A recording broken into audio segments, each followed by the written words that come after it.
Let's go.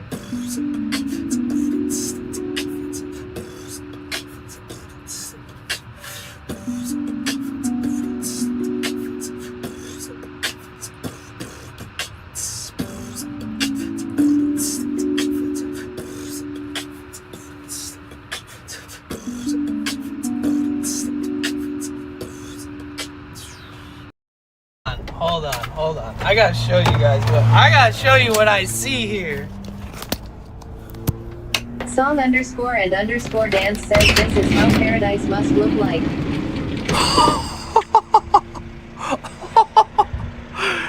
Oh my god! Where are we? C_Theory7 says holy brave mother Gaia. Oh! I might just have to do that. Yeah, if you're ever interested in going to a school for psychedelic studies, we've got it out here. Yeah. I would like to be snapping. Wait till he sees like every other part of town. There's so much more. What do you think? What do you think something that he can't miss? I tried to make a short list. It was like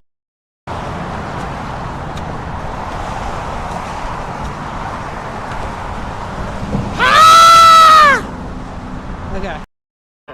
Accept it. Oh.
What a nice spot.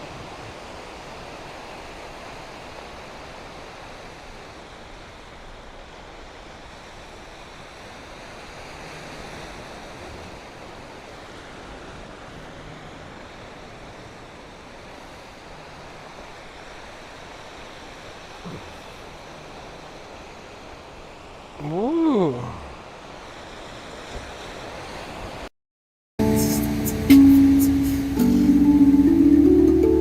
You can listen to it right here in the ocean,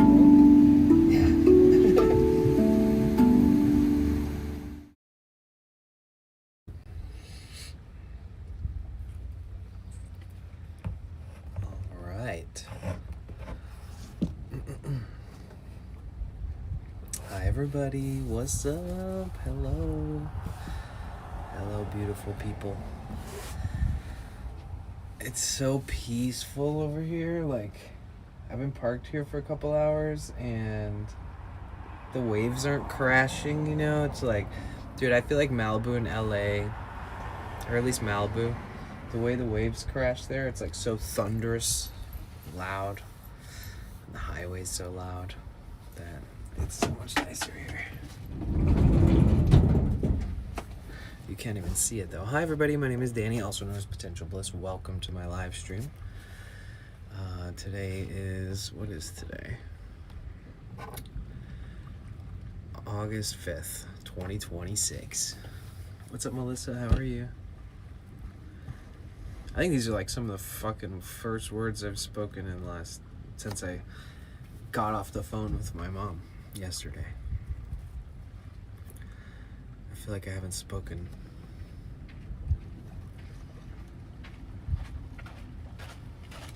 Hello, Danny in San Diego. Yeah, we made it. Oh, it's so peaceful though. We gotta keep that vibe going. Let's see what we can do here. Hi, Rainbow. How are you? What's up, Jagged? What's up, Natty? What's up, Melissa? Brain Drop Up, Pools Mermaid. Hello. Hi. It's good to see you guys. Like, isn't it just so peaceful here, bro? Let's just enjoy this for once. Like, we never get peace, like serenity. I'm sure more cars will show up once the sun sets or something, but man, it's been like, I feel like I took ADHD medicine. That's what I can only describe it as. Like, if you've ever had ADHD and you've taken medicine that helps, it's like, I feel like that today. All day. Even after drinking, I don't know, 140 milligrams of caffeine. Even after that, I still feel like so much peace in my body, in my soul.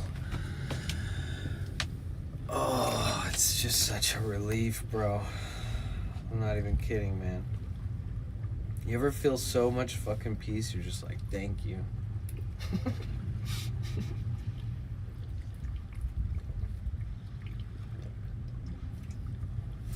The gym I normally go to is closed for like, I don't know, whatever. Till it's been closed for like 3 months.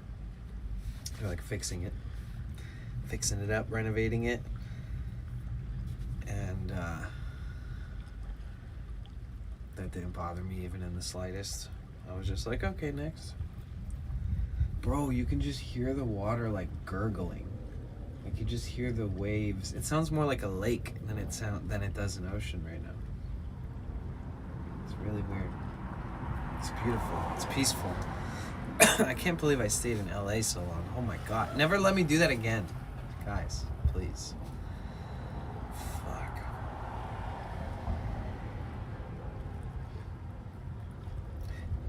They announced more artists for, okay, but yeah, welcome in. How's everybody doing? Thank you so much for being here.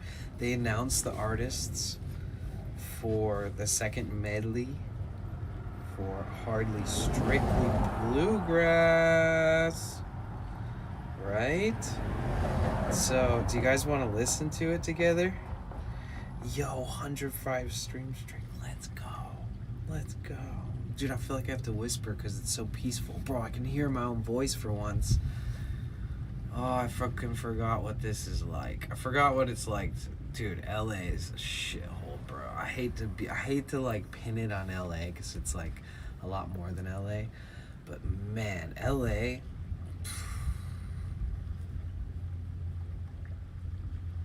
bad. They need help. What's up, Groot? What's up, Silence? Beachfront office, that's right.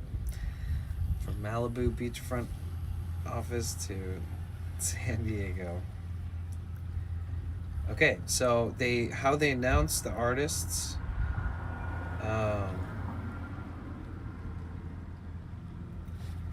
Is that I think it was yesterday? I don't know. Either way, they upload this medley and they play like 30 seconds of every song from the artists that they're gonna announce, and they announce the artists with audio only. So all you get to do is hear the artists, and you could like Shazam them or something, but technically you only get to hear them. So if you already know the artists, then you'll already know who this is gonna be performing. But it's gonna be like it's gonna be fun. So they already released the first medley, and then the next day they released the name of all the artists, and now there's a second medley. So like, you want to listen to some freaking stuff, see how we like it? Because we're going to this festival, we're gonna listen to these bands live. So let's figure out who they are. The mystery. It's a mystery. Alright, type a 1 in the chat if you want to listen to some Hardly Strictly Bluegrass artist medley, which is the performers at the festival we're going to be at the beginning of October, towards the end of our subathon. Rainbow! It's so good to see you. Bro, it's so peaceful here, dude. It's so fucking peaceful. I don't even feel like I should be streaming. Like, every ounce of my being was like, you don't need to stream ever again. Like, not in like a quitting way, but like, it's just so peaceful here, bro. I could just retire today. Like, the amount of peace that I felt coming back here, I was like, God dang it. It's like, why did I ever leave this beautiful place? Sometimes you just gotta explore. I forget why I went to LA, but I actually ran in. I don't know, it was good. I'm glad I went, but I need to learn how to shorten my time there better. Harsh, for real, bro. Dude, I fucking forgot. Like, I described it a minute ago. Like, it's like, I feel like I took ADHD medication and I can finally, like, fucking feel for myself and think my own thoughts and hear my thoughts and, like, process them properly. I don't know. Shit, I was discombobulated for a while there. It's been not easy, but yesterday was my brother's birthday, my late brother who passed away. I just hung out around here. I drove to San Diego yesterday morning. I called my mom and talked to her during the drive. I was gonna stream the drive, but then I called my mom instead.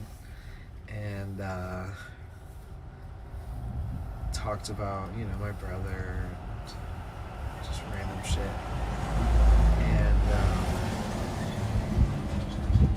yo, 110. Wait, Rainbow's 605? What the fuck? But yeah, it's so peaceful here, and I feel really grateful. I hate to be an eyesore in the neighborhood with the broke ass windshield. At least everything else about this van is straight. You know what I mean? Like, you ever hear that when you hear about an old vehicle, when you're looking at it, no accidents type vehicle, like no crazy restoration has been done yet on it, which can be good in some cases, and it's like, fresh work. And this is pretty straight 20-year-old T1N. It's a really epic vehicle. It's a cool van. It's a collector's van. People freaking are obsessed with these damn things, just like I am. But it's just the windshield. But I hate to be that guy that's got that broke ass, bummy ass looking windshield. When I pulled into Ocean Beach, it's like I know this area. I know like a lot of, I've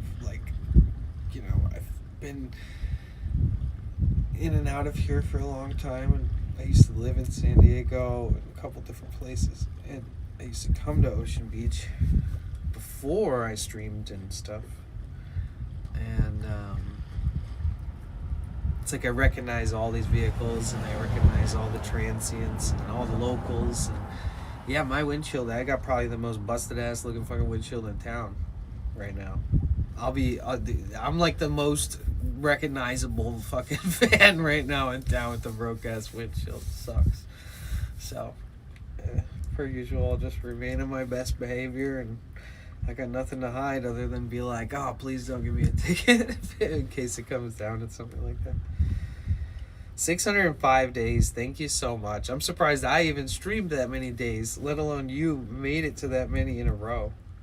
It's freaking nuts. Thank you so much, Rainbow. Right, Wake the Bean? That's freaking crazy. And then Captain Sam with the 110. So Jagged with the 105. Captain Sam 110. Damn. All of the... You guys, everybody, if you have a stream streak, you should click the little thingy. Damn, everybody in the triple digits. The ride or dies. I love you guys. But isn't it peaceful? I even feel like I just have to be calm. Like, I'm the loudest guy in town if I start yapping and being loud. I don't want to jinx myself, but I'm just going to say it out loud. Nobody's parked next to me. Nobody's driven by blasting music. Like, not one ambulance or fire truck or rescue team has had to drive by for anything. There's been no motorcycle groups driving past. Like, I've literally somehow just, like, got lucky today. Got my moment. Like, I needed it. I needed some peace. It's like attendance at school. I know, right? You've been very good. 100 days. Back in Diego already. Bro, I should have been... Yeah. Either way. No shouldas. We just exist. But I love it here, so... Alright, guys. Welcome in, everybody. My name is Danny. Hi. Bro, I feel like what the fuck? I swear to God, I feel like I took ADHD medicine. Like, my brain fucking it's working properly right now. I feel like very grateful. Dude, I've been so stressed and all kinds of stuff lately, and it's just like all compounding. So... It's funny because before I started the stream, I was like, damn, it's 3. It's like almost 3 o'clock. So I was like, wow, that's really late. I don't usually get on that late. And then I was like, man, I feel really peaceful right now. Like, I feel really just chill and very good. And I only thought about it right before I started stream. So that's why I keep talking about it. But like, yeah. So I hope to remain that way. I did a drum shred thing on Sunday. What is that? Nice to have peaceful ocean vibe. I know, and the waves aren't like thud, which is awesome. I love it. It's dramatic. But you can just hear them sloshing around. Bro, I miss this kind of like energy. I grew up in Michigan, so I'm used to lakes just kind of being a lake, you know? A little wind makes the water flutter around a bit, but there's never real waves. Ocean is built different. What's up, Brett? How are you? If you guys are watching on YouTube, please make sure that you thumbs up the video and spam the chat. Get my attention. Don't be shy. 2 people play drums simultaneously, each person on a drum. Sick. So like a drum collab with 2 people, each person's playing a drum. You guys are playing your drum with each other. To the beach, man. Exactly, Gus. What's up, dude? All right. Well, they announced the second medley. And I'm not going to lie. I'm not exactly sure if there's another medley. I think this finalizes the lineup. I could be wrong. I'm so confused. Because there really isn't any major, like, acts. As far as I'm concerned, to be fair. So we're just gonna have to really embrace getting to know some newer artists or ones we don't know, and that's always a really good thing about Hardly Strictly. All right, so let's listen to the medley. So this is the first artist.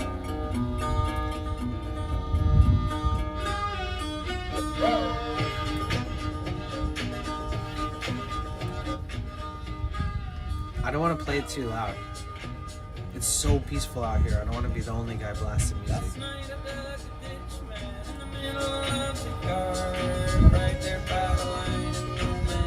Okay, this is one of the artists that's going to be playing. Okay, next.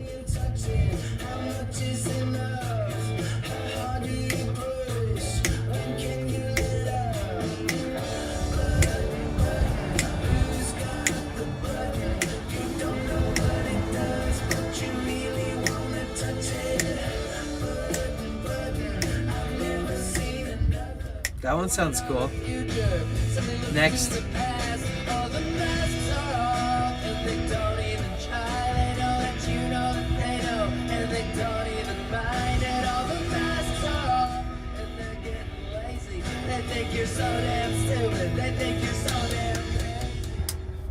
Next.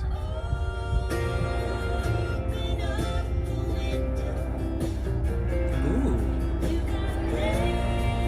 A first loud sound.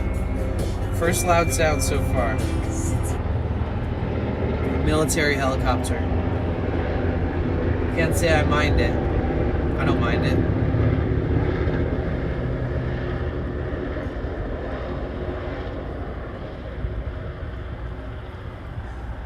Okay. It's a beautiful day, so let the shadows fade away. Next. And the green would hold away. What up, Smooth Stone? These are artists that are going to be at Hardly Strictly Bluegrass Festival. Classic Hardly Strictly Bluegrass. Next. But somehow I'm afraid that I'm gonna find there's no bottom anymore. Oh, you know who's going to be there? That one guy. I've gone about as far as I can go. And Jesse Wells. You know that guy?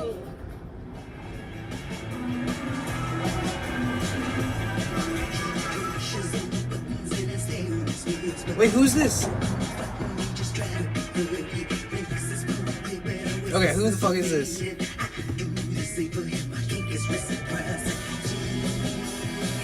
Wait, who is this? Next. And these fantasies formed in my mind are as solid as sand.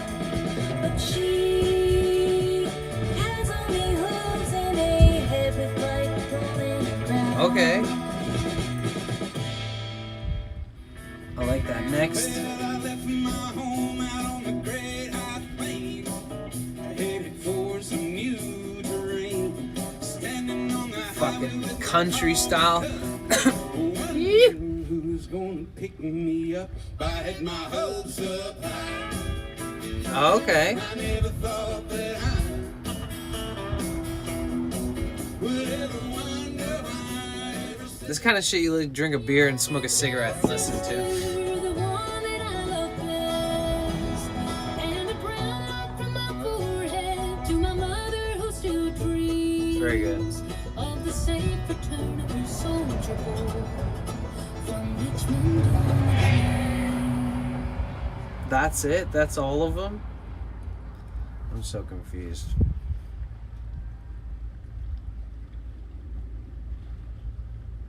And why don't they all have Spotify? Okay, so I have the artists' names, but I don't know which ones were which.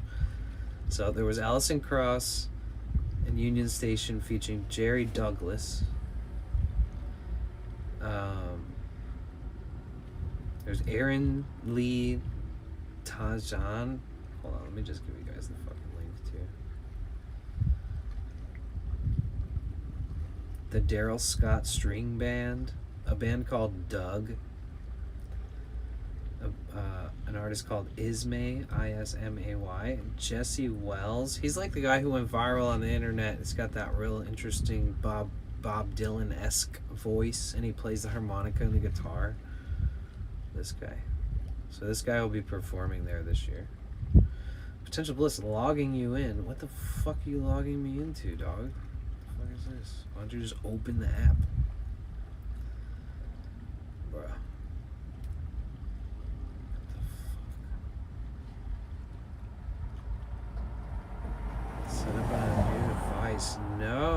want to set up any of that garbage. Okay. There we go. Does he go by Wells Music now? Okay. This guy. You know a little, but whatever you know, just don't blow the whistle. We gotta watch him for sure. Joshua Dean had a memory keen, he was strong and he ran every day. But his lungs turned to goo and he had a stroke too. At 46, he was sent on his way. Swampy Barnett left his mother. I wonder if he's gonna be with the band. Well, there's a hope. War isn't murder, This guy? good men don't die, children don't starve, and all the women survive. War isn't murder, that's what they say when you're fighting the devil. Murder's okay. War isn't murder, they're called casualties. There ain't a veteran with a good night's sleep. Let's talk about dead people. I mean, dead people. The dead don't feel honor, they don't feel that brave, they don't feel avenged. They're lucky if they got graves. Call your dead mother, ask her when she died. So It's a he's deadly performing at Hardly Strictly. I saw a toddler eat a cigarette on a cart of Keystone beer. I was eyeing art supply, some dude named Tanner called me queer. I do not want to go to Walmart today. To Walmart today, or tomorrow, or the day after that. Don't go misunderstand me for some pinko commie rat. I hold close the You guys ever seen him? rising waters. He'll be performing at Hardly Strictly.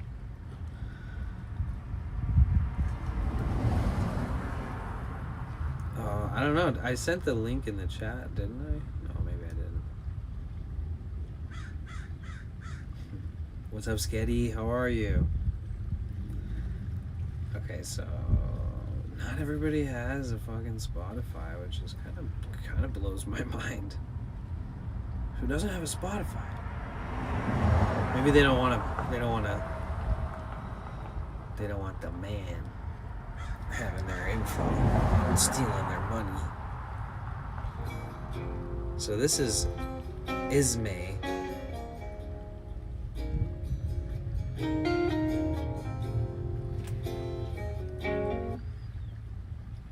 Man, I'm surprised. Our next medley sneak peek arrives August 18th. Okay, that makes a lot more sense.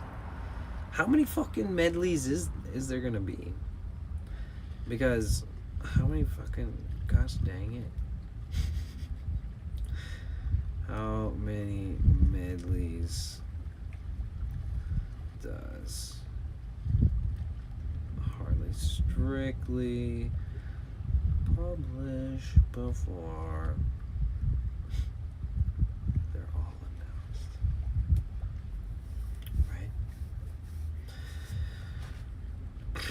4 medleys. God damn. Shit. 4 fucking medleys, bro. We're gonna be announcing the artists all the way up until the fucking festival.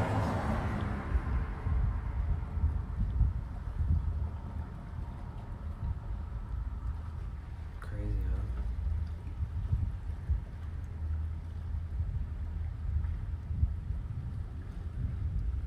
Yep. The first one came out in July, second one in August. The third one, it comes mid to late August, and then the fourth one comes in early September, wrapping up the teaser phase. Okay, so the first fucking week of the subathon is gonna be so exciting, because at some point we're all gonna be like, look, they announced the fucking rest of they have the whole lineup now, you know? And there'll be like a big ass thing with a roster with all the artists on it. What's up, Turn? What up, Iceman? I had a busy weekend. Friday night we open release party for Aaron Lunsford, and Saturday morning went to Help's 804 Day. Saturday evening went to Dogwood Dell to see Rebecca Porter open for Tim Barry. I just remember him His last name, not sure. His first name's Tim or Tom. Oh, nice.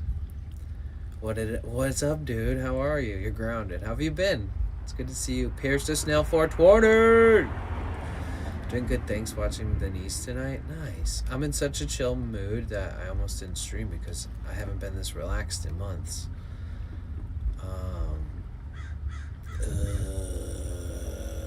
Fuck.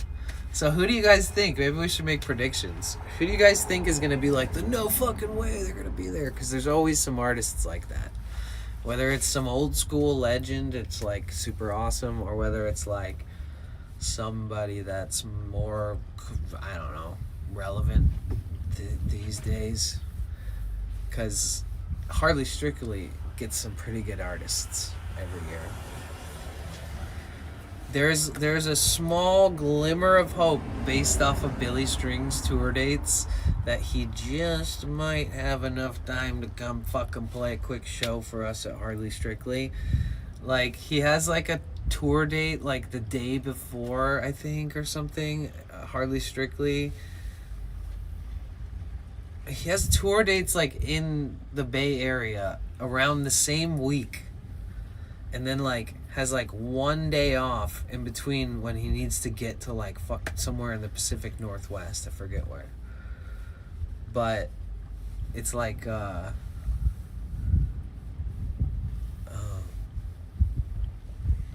I thought you said Big Olive Sammy, and I was just like, nasty. But a big old Sammy, that sounds nice. Long time no see, sir. Hope you've been good. Yeah, I'm doing pretty good. I'm just, today I can say that and mean it. I feel very chill, and I feel very grateful, and I just want to continue feeling like this forever. Whatever this is. I miss this feeling. Very relaxed. Oh, I had such a stiff neck the last 2 days, too. There's no waves crashing. There's no highway next to us. Oh my god, I could just go to sleep. I should. I drank a bunch of caffeine. I feel like I could take a nap, or at least lay down with my eyes closed and stare into the dark abyss. God, this is like the perfect fucking day. Cloudy. Like, I could definitely just close this door and take a nap. It's so peaceful. Oh man, it's so crazy. Why is it so peaceful today?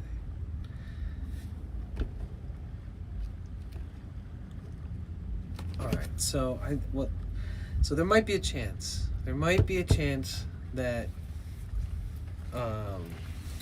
Billy Strings, just maybe, will be at Hardly Strictly. And I can't really guess who else might be there, but I'm guessing that there'll be some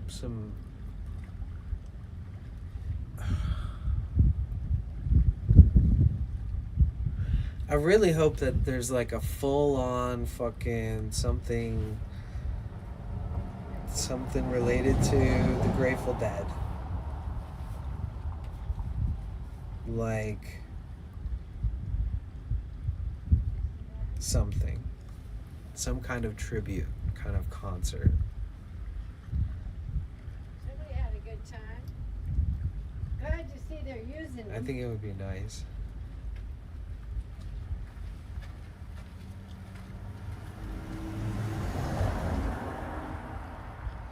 Yeah, we only have we only have a few weeks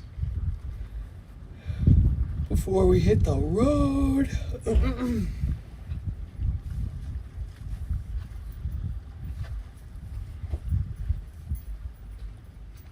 So, got some things to do before then. And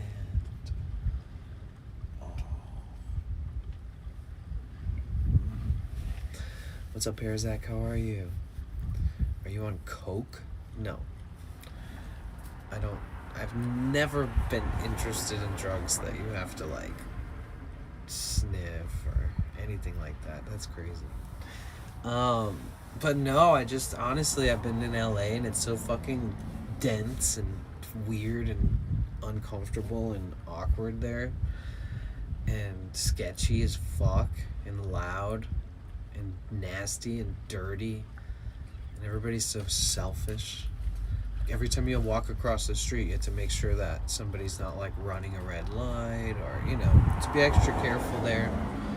People are pretty fucking narrow visioned when they're doing their things, and it just doesn't hit the same as, I don't know, anywhere else.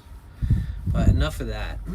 Either way, I think LA is just like kind of struggling harder than it's ever been in a long time, at least.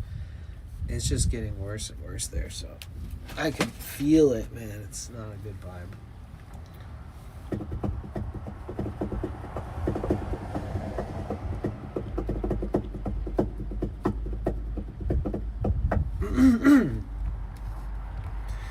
Yeah, LA will just suck the fucking light out of your soul, dude. Gotta be careful staying there too long.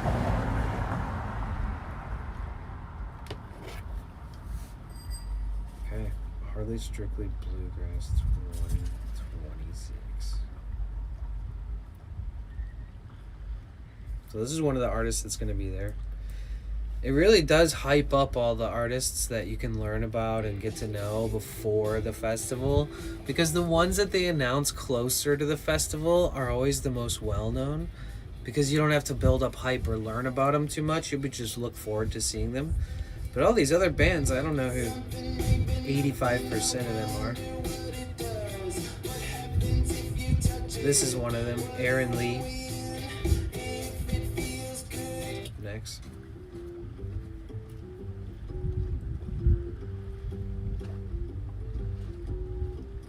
This is Daryl Scott.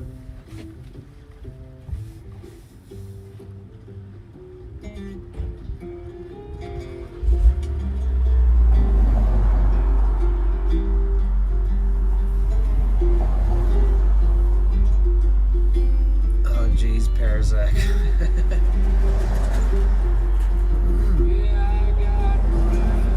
I mean, honestly, cost of living's probably not as bad as you think it is. You just have to be willing to live in the belly of the freaking beast if you like live in the shitty area of LA, bro. Because the nicest areas in LA are not doing so good right now. You know?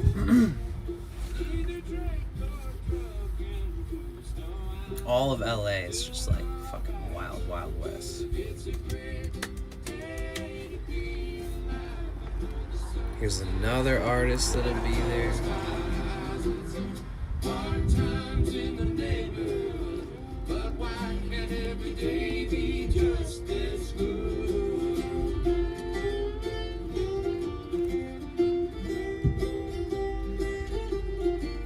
It's been 15 years since I left home.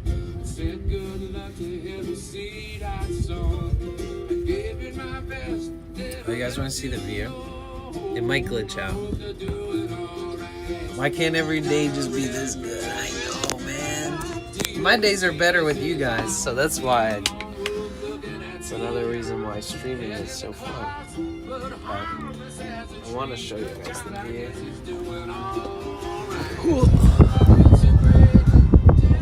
It's also way less windier here than in LA. It's windy, but oh, we got a nice schoolie behind us.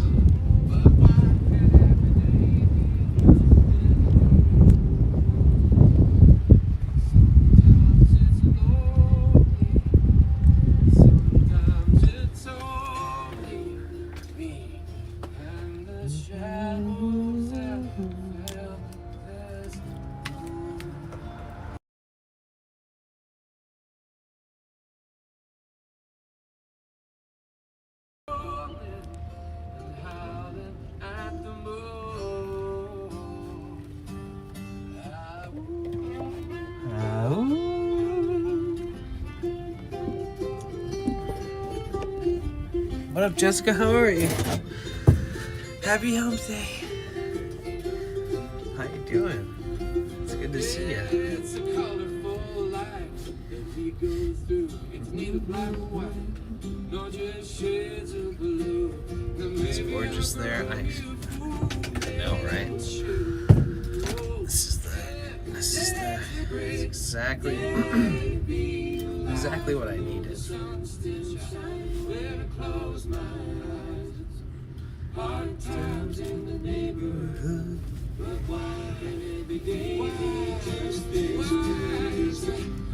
What a perfect song.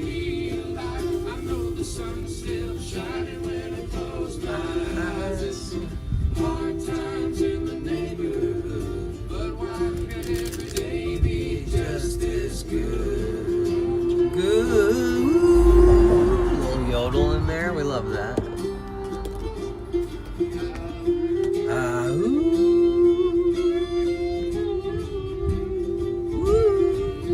love that.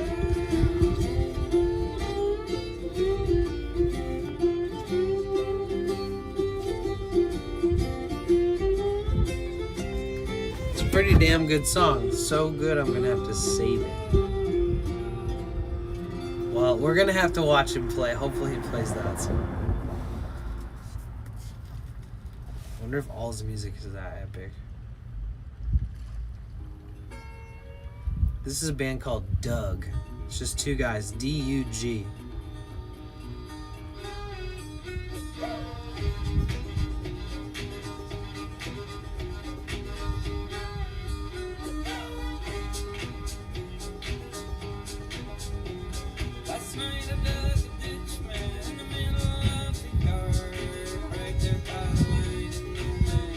It's a new musical venture. Songwriter Connor Lorcan O'Reilly and California banjo player Johnny Pickett. Having spent the past decade in upstate New York releasing albums and touring extensively, Connor moved to Dublin in 2022 and started a new musical chapter. Drawing inspiration from both Irish and American tradition music, Doug aims to create a transatlantic blend that reflects the musical heritages of both of its members.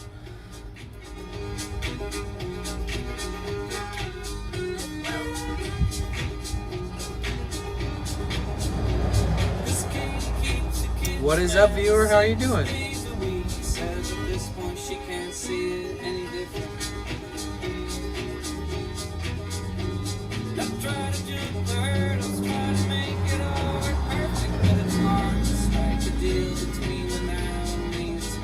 It's pretty cool.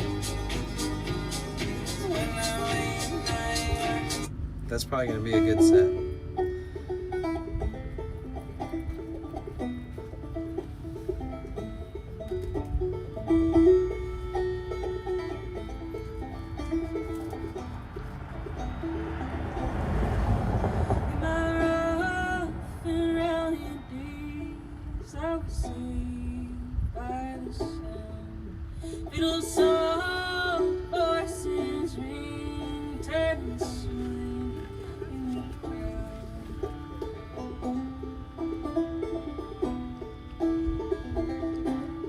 Just ate some dinner. Ready to chill and sesh. Let's go. What did you eat? What'd you eat over there? How are you, viewer? What's good? Not dead yet. What you up to? How's Wednesday treating you? This reminds me of Rising Appalachia.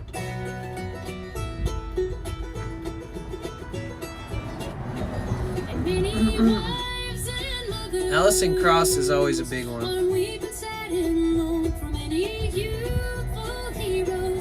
That'll be good. Cam Franklin.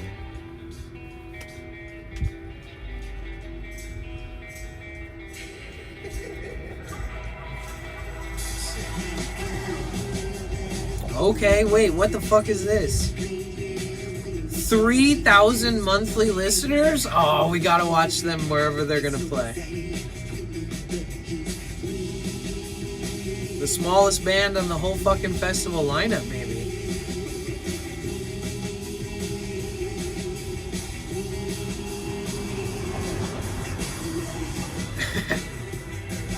They have a song called A Bitch Didn't Listen.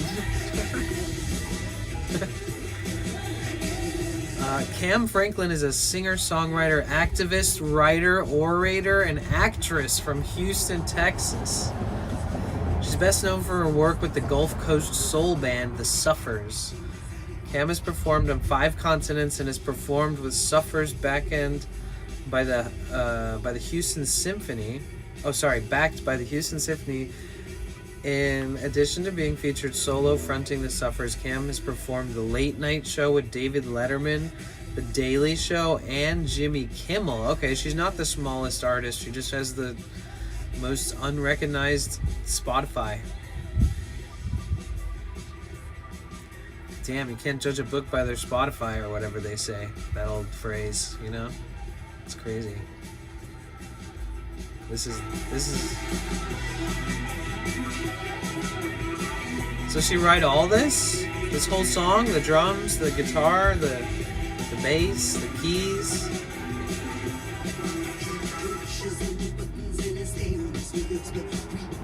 Is that her voice? I think it is.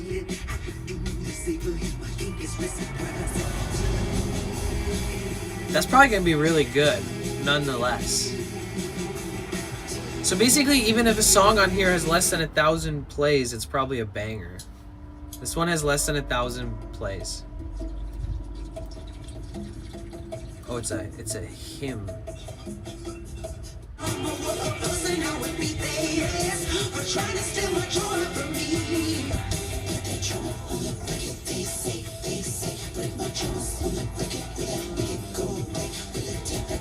Yeah, composer, studio producer.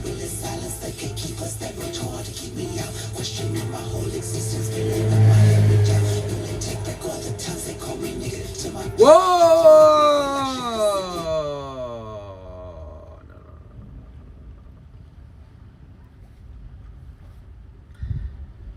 No wonder they didn't put that song on the list. I can't tell you what's worse. The message was terse. Outright white supremacy. American thirst. That's crazy. You could both sell merch. The whole place feels Jesse a little Wells. bit cursed. It's like somebody else might have been living here. We're definitely gonna have to see him. Cells and cellars from a long line So he's gonna have a whole of band with underneath him. That's cool. rumble umbrellas, daily wiring with the I like fellas. this. We're all mag, AK dwellers. The tale is older than the tellers. He's very The tale is political. older than Old Yeller. The internet is incarnate, manifested, given birth. There's some spillage in a village not far from where I'm living here on Earth. It's a disgrace to the natural stage. There ain't much that ain't. Hey, Okay. Bill. I know this is gonna be a good set. When we go to Hardly Strictly, we gotta make sure that we watch him. His band. Everything is greater than it's ever been before. Pardon the progress, hate is part of the process. Catastrophic nostalgia and delusions of freedom. I think we ate the last apple in the Garden of Eden. All the masks are off and they don't even try. They know that you know that they know and they don't even mind it. All the masks are off and they're getting lazy. They think you're so damn stupid. They think you're so damn crazy. Killing people from a distance in an instant at the insistence of a president with a black male gun to his head. Yo. The one that he had in the dark ages. Pages Okay. and pages and pages and pages. They thought they'd get away with it. Bro's Minimum rapping. wages, outrage with it. Gonna burn someone at the stake for a fruit of the doom. Oranges and grapes. Hold on to your vapes, kids. Icicles and alligators and blood Fruit of gators the and doom. bears of strange behaviors and masqueraders and masked invaders and layers and layers and layers. Be good to your God and be good to your bear. Take your aspirin and your roundup. Dude, he sounds like a very...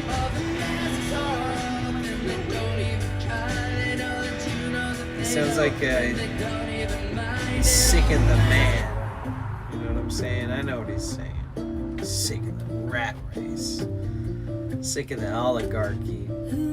Sick of the hierarchy. Sick of the corporate greed. In your heart, Politics. flip the switch, left you lonely, sitting in the dark. This is Sierra Hall. Lucky for you. She'll be at Hardly Strictly. All you need's one spark, and then boom, live to love again.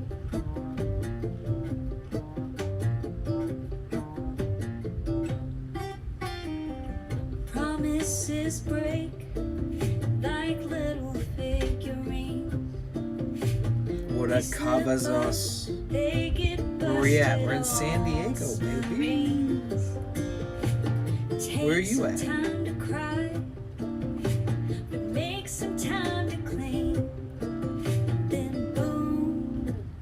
Live to love again. That's a good line. That's good. You gotta open up the window. You gotta let some sunlight in. Bro, these songs are healing my soul. It's a beautiful day, so let the shadows have the shade. Then Boom. Live to love again.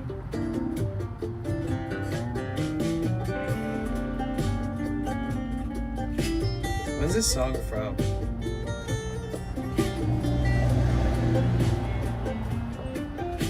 Six-time Grammy nominee. Wow, Sierra. Good job. See you at Hardly Strictly.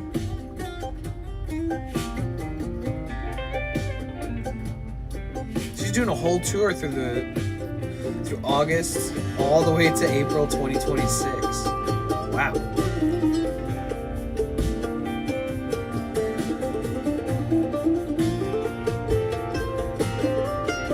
Wait, I think she's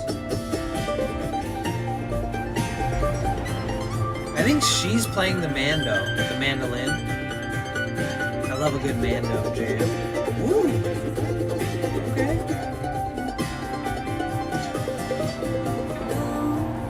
your heart starts. If she sings and plays the mandolin in the band, that's cool. You get that feeling. Let me look it up. Falling all the way up to the ceiling. But you gotta open up the window. When you hear the boom, live to love again. Some sunlight. What a legend. It's a beautiful day, so let the shadows fade away. Then boom, Live to love again. Live to love again. She's really good.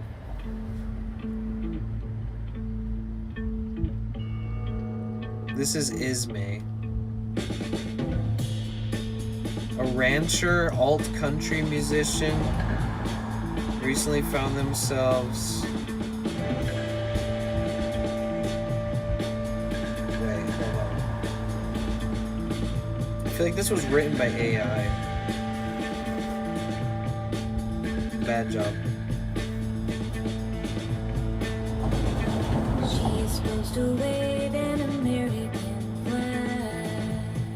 You were just in Hermosa. Oh, nice. How'd you like it? I imagine her on the rodeo track. Did you enjoy your time there? She is standing here like a wild stag, eyes colliding blue beside the ground. For 7 years in the place beyond town. Mariposa, nice. Yeah, we're just chilling in Sunset Cliffs today.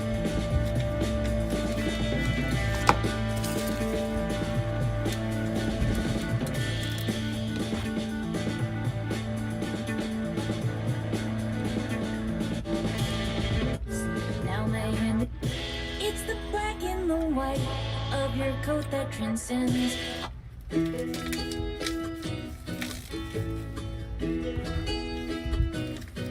Wait, who's this? AJ Lee and the Blue Summit. Oh, it's a Sheryl Crow cover.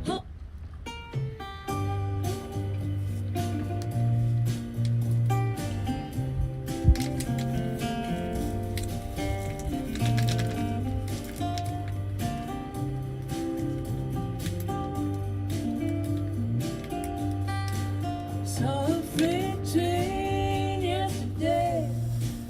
It was chugging, plugging away. Across the river, trestle so high. Just a boxcar blue. What up, Mavi? It's good to see you. I'm doing good. I'm feeling very chill today. Very somber.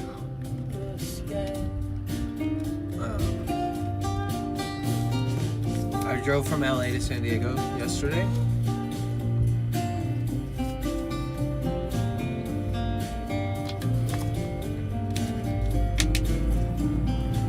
It feels so good to be here. Well, it hit me and it hurt. Hi, Mama Loons. How are you? Ain't my good It's so good to see you. for a moment. We're big I chillin'. was tempted to fly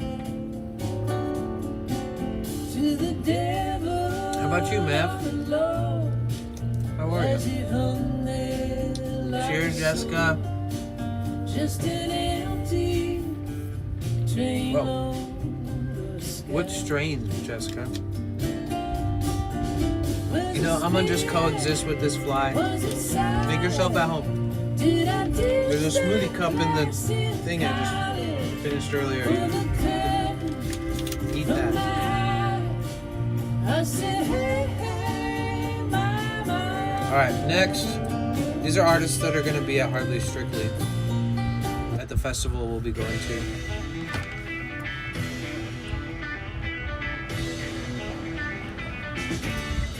Whoa, these guys rip. Breathe deep. Don't let the mad world in where we sit. Turn off the news. Rest your head. Let Larry your Campbell. mind sail away in our bed to our own desert island. Just you and me. And Teresa Williams. Our own desert island. Dreaming. Grammy-winning multi-instrumentalist.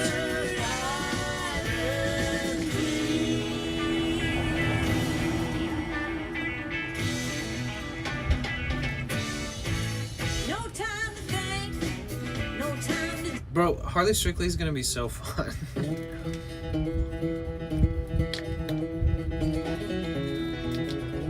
Sean Camp. Berry cake is good. Nice. I love that. Kick your shoes off. Have you ever had like King Louie or Airheads or Sis Draper's coming over and we all a bunch of gonna random cuddle. friggin' When you see that lantern swinging yonder coming up the holler road, them dogs will get to barking off to time on. What's awesome, buddy? Yeah, I'm doing well, thank you. Looking forward to a day off of work though. Need a big chillin' too. Yeah, you should do something for yourself on that day. Do something nice. Mama Loons, I'm doing alright. I feel a lot more peaceful now that I left LA. I just feel so much better. Like, it was like sucking the light out my soul, I promise. So I had to leave. Well, she came down from the Boston Jamessa, what's Mountains. There was up? lightning How are in you? the And Mama air, Loons, how are you the doing? fiddle strings, the magnolia in her hair. What are you gonna do on your day off, Now Maddie? she's a diamond in the rough. If you can't see the shine, that's tough. She'll play all night for the likes of us. King Louie, yes, my favorite Bubba Cushion. Any run straight, nice, nice. Yeah, a good Bubba, like a good dank fucking gassy kind of like. She feels like it. Have some fruit punch if you spike it. Sis don't care. Who don't like it? She'll just got a hell of a bowl. Such a good terpene kind of set of terpenes that usually end up in those strains that are just right up my alley. Don't chat much, mostly lurk. Really enjoy the stream and your vibe, Danny. Thanks, Chris. I appreciate that. I really do. Well, she stepped right up I hope and you're saw doing them well. all. And Uncle Cleve dropped his jaw. He said, I don't want to ask too much of you, but I don't know. If I could trouble you and ask you, how are you? I mean, thank you. I just appreciate it. Don't ever feel pressure to chat if you'd rather hang out, lurk for a little bit instead. I prefer everybody enjoy it in the way that best suits them. But lurkers are encouraged. Tabbing it up is super encouraged. It helps with, keeping the numbers up, really. It does support me. So thank you guys who just Also, just tab up the stream and stuff too. Thank you. Feel free to ask what you like. Okay, I was just curious how you're doing.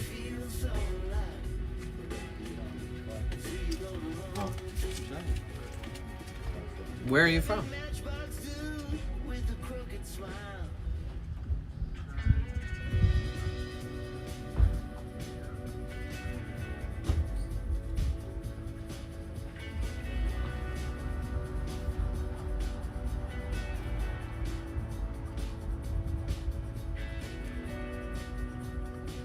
Yeah, I feel like anybody who's like working with genetics, Jessica, it's like if you just cross like Bubba or like ChemDog or those things into any other strain, like any flavor profile, you know, like whether it's piney or it's lemony or tangerine or orangey or papaya-y or whatever, all these strains from around the world that somehow magically hold these crazy terpene profiles.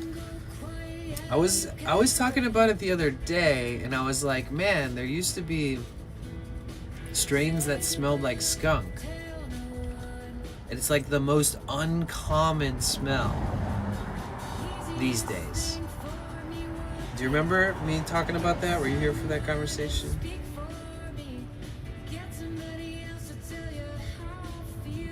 Yo, born in California, grew up in Montana, now live in Texas due to work. Nice.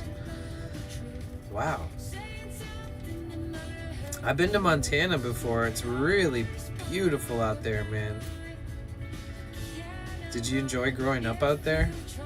I feel like you gotta be lucky to grow up with that kind of nature and mountainous, like, just fucking, just so much beauty. I was out there for like a month and in the national forest the whole time, and it was so cool. Just like cascades of like mountains, and you see like storms isolated. I don't see that this much very often in the United States, is like where you can see for miles, but you see like storms in the distance. But they're not really coming towards you. They're just like isolated to like certain sections of mountains and shit that are surrounding you in different ranges and stuff. Man, I'll never forget that. That's like one of the most vivid memories of Montana, is like hanging out and watching storms that are like kind of far away, but not a problem. Watching lightning and stuff out there. And really interesting.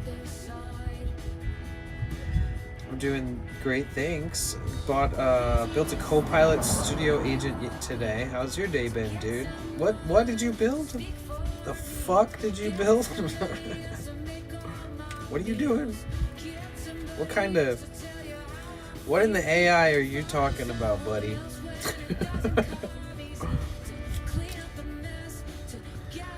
You remember that convo? Yeah, isn't it crazy? So the thing is that there used to be strains that are like from Afghanistan. Like, imagine just like, I don't know, wild cannabis growing in Afghanistan. And there's like this strain that comes from there that has a terpene profile. And everything has terpene, like smell, taste, all foods, all things. And it just happened to have the identical exact literal terpene that skunks, that the skunk spray and the skunk smell is also like the same exact terpene. So when people were like, man, that smells skunky, or that's, you know, it's that skunk, it wasn't because it had a strong odor. It was because it had the actual same exact terpene profile. Everything was it was matched by DNA, basically, you know. So like it literally smelled like skunk. It didn't just smell strong like weed. It was like so a lot of places would get raided, and you know, it'd be easier to bust because you just smell skunks from miles away and be like, oh, there must be a farm around here. So people stopped using it as much in the United States and other places while they were trying to be more discreet with their growing. And now we basically never get it anymore because of that. Nobody grows it. What's up, Natural? How have you been? It's so good to see you. I'm building out agents and scheduling tests to help my team. Yeah, what did you make? It's good to see you. Dude, I think building, even though I nerfed my YouTube channel a bit, I think building something with N8N and with like spinning up a Linux server and launching like 4 websites and making it fully operational, it's such a good like learning curve. I think like that there's no way to make it just do it. You can't just be like, make this, register all these things, figure everything out that I need from beginning to end, and just make this happen. Here's the prompt. It's like, it took me like 150 hours of like learning and like going back and forth and like literally rebuilding the entire thing from scratch like 5-6 times before I ever was like, okay, now I actually understand what's going on with this stupid fucking thing I'm trying to build, because it was so annoying I had to learn so much. I don't think a lot of people have it in them to even go that far, like, you know, like, so it's awesome to see other people building stuff that's helpful for themselves. So much can be automated. I should build myself like a more of a manager. Like I should have like Gemini API working with like API requests that, I don't know, there's just so much I could do. I could have like all my business emails responded to. I could have like follow-ups with companies. I could have like different types of things for like collaborative work or advertising and things like with sponsorships and campaigns. I could be automating all that stuff to a certain degree to where it puts more attention towards it. You know, sometimes the attention towards it is what lands the fucking next campaign. Sometimes you don't have the time to divide that attention. Like, there's all types of reasons I could think of stuff I could automate in my life. And there's already people making it. So you could just pay somebody else for the same shit. But, I mean, if it's maybe 1 or 2 features of this giant thing that somebody else sells, you could just build it out yourself. Like Bliss Tools. It's so peaceful here, Natural. I haven't felt this level of peace in ages. Feels like forever. It feels like I don't even know where my whole year went. It's just no waves crashing. It's like been so silent.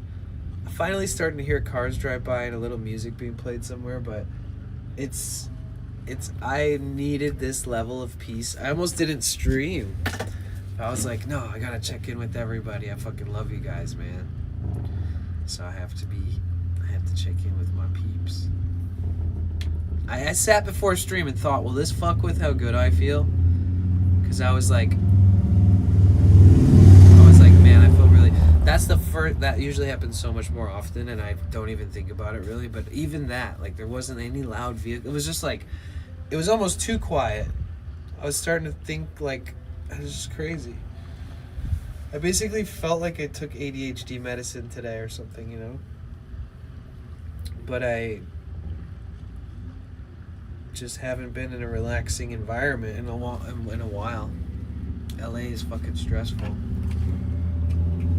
You can literally walk around and just be a totally chill person and be like a normal person and be in LA and be like, this place is fucking, what is wrong with me? Like, why? Is it me? Like, really, it's like, no, it's LA. Sorry. Because, man, I swear it was like sucking the light out of my soul. Starting to get mega depressed. I felt stuck in LA for some weird reason. Oh, probably my windshield and all that. Try not to drive as much, but I got sucked in the belly of the beast. A couple different agents. One will analyze Excel data and update charts and graphs. Another one is scheduled to look at emails from previous day and tell me what they're about. Teaching it to respond to emails, but send to me first so I can. Oh, that's good method. How's it going? It's going. Feeling pretty dang peaceful right now. Feeling really chill. Chris, thank you so much for the freaking 4 months, dude. Thank you so much. First sub of the day. I decided to stream. We love you too. Oh, thank you. How you doing, Horn?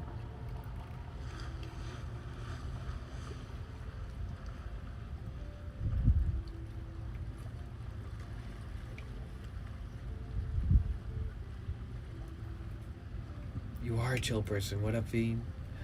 How's it going? Chris, thank you again and again. 4 months is epic. Got to hang out with you here. Thank you. Me too. I'm doing good, thanks. How are you? That's not for me. I'm just getting started and it's really neat. Excited to explore more.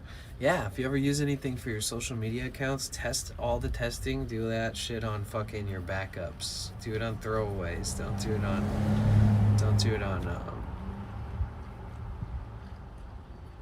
yeah, don't do it on anything else.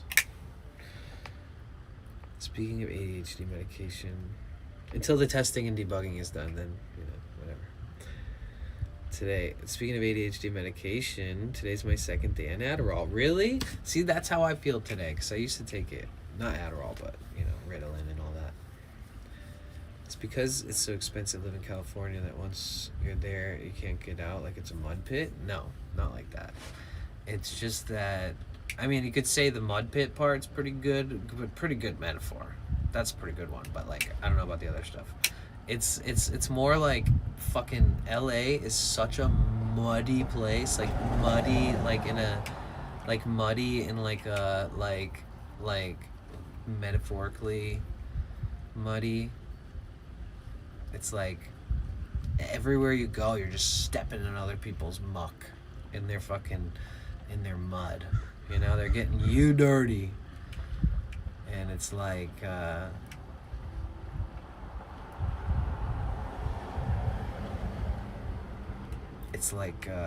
it's an intense place. It's just a little bit it just seems like it's getting worse and worse and worse. I don't know what's going on there. Everybody's like on edge there, tweaking. And it's dirty and filthy and, you know. It sort of makes me understand a little bit as to why people treat me so nice when I go buy food at places. They're always so chill. It's like, they're always like, what's up, dude? How are you? Fist bump. Like, always good to see you. Trying to give me discounts and shit. Is that because I'm like the only fucking person that they see every day that's like, asks them how they are and like smiles and looks them directly in their eyes and doesn't just immediately say your order? Like, is it because like I'm actually willing to give people just like a little bit of real human connection minus the, like, I don't know.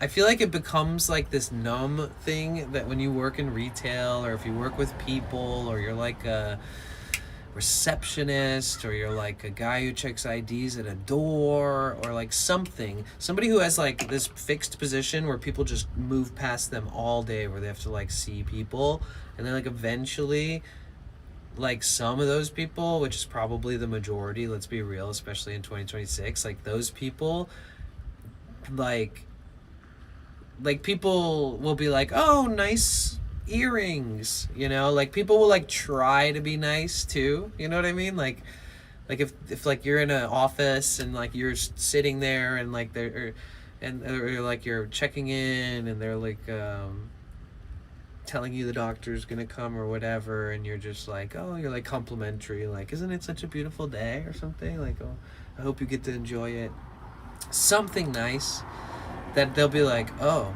like they won't even know what to say. They're just like, oh. They're like, start typing again.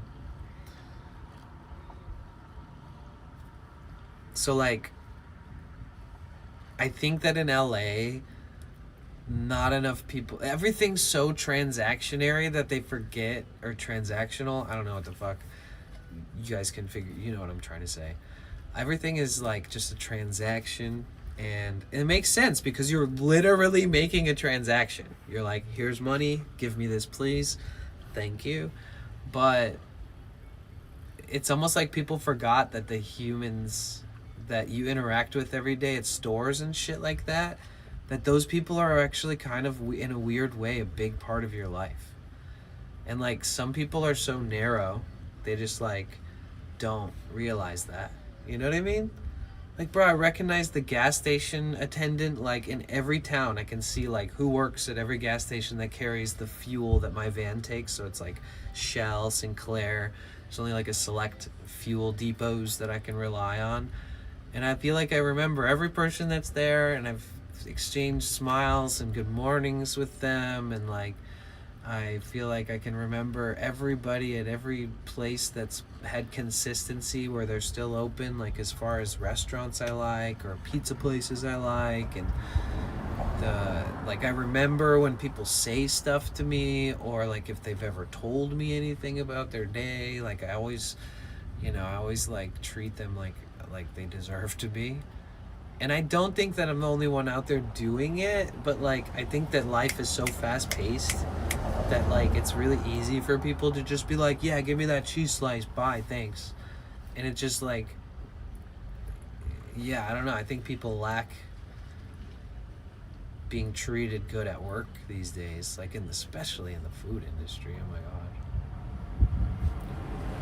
it's like there's no time for horsing around or enjoying yourself at all, or like being able to, I don't know, it just feels like nobody's like locked in on being cool and chill and like making a good impression on the people that they interact with. It's like they don't give a fuck. They're like, oh, I gotta go post this piece of pizza on Instagram. It's like, well, what about the cool guy that handed it to you, that was really nice to you, and charged you for a cheese slice and not the margarita, which is like $1 less, and you didn't even notice, because you don't even notice anything when anybody does anything for you. It's all transaction.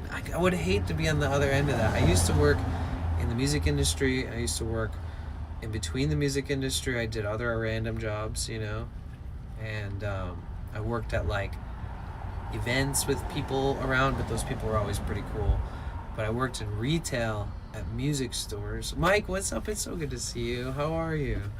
I worked with people at retail stores, and like, I don't know, I've just seen the way that people are pretty quick to make the transaction and keep living their life, which is totally valid. But I think nowadays we just need people to be extra good to each other. Aw, thanks for following. Welcome in. How you doing, Mike? It's so good to see you. My family has a few cashiers at our massive grocery store that we will always line up for because we've gotten to know them. They're all older and have been there for quite a while. I love that. I love that. That's exactly what we need more of in the world. I mean, given you have the time, right? But like, that's such a great example. Like, exactly that type of energy. Like, if I'm at a grocery store that I am familiar with, and there's like 10 lanes open, and then I see that like they're all packed, if there's gonna be one lane that I pick, it's gonna be like the person I recognize because I'm familiar with them and or whatever. But even to the degree, it's like if there's no lines everywhere else, but I want to see the person that's dope, or the person I've seen every day in between work and on lunches or whatever, it becomes obviously it's like either way, I feel like people don't realize how even those little encounters but that you have on the regular should be appreciated. That's why I like doing days where I don't stream and I just go out and do all the stuff I would do on stream. I walk for 13, 14 miles. I like go in and out of different stores. I go to like viewpoints. I take pictures just for the fuck of it. I like meet strangers, and I go to places to eat off camera and like talk to the people that work there. And I really value that type of connection and time with people. Like, that's one of the things that's like a little pushy for me with, or like, I don't know what it is. It pulls me in two directions, is that I love IRL streaming, but I also, I don't know, I feel like it's important to like read the room, respect the space. Clive, thank you so much for the raid, dude. How are you? How was your stream? How have you been? How's everything? My speaker doesn't work, does it? What's going on with these sound alerts?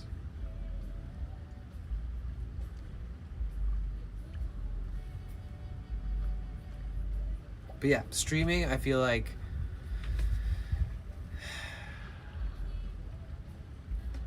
it's cool to be able to appreciate a town and get to know people not only through stream. That's basically like simple psychology, should make sense to everybody.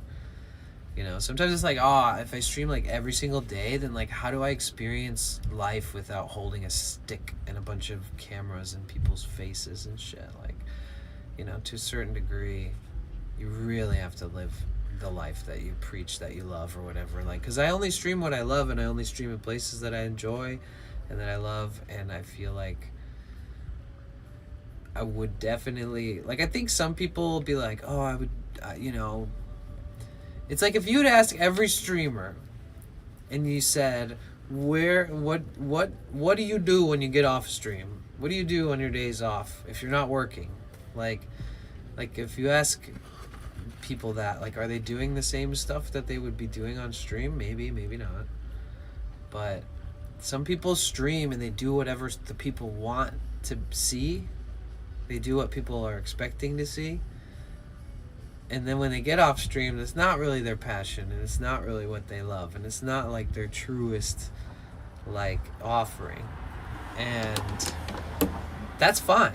But, like, I do think that I'm really grateful that I'm able to combine the two.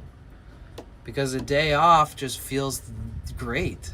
Like, I go explore, but I'm not carrying, like, 20 pounds in my backpack of waters. Usually I bring it with me in case a meteor hits the earth or something. Like, I always got to have my equipment with me just in case.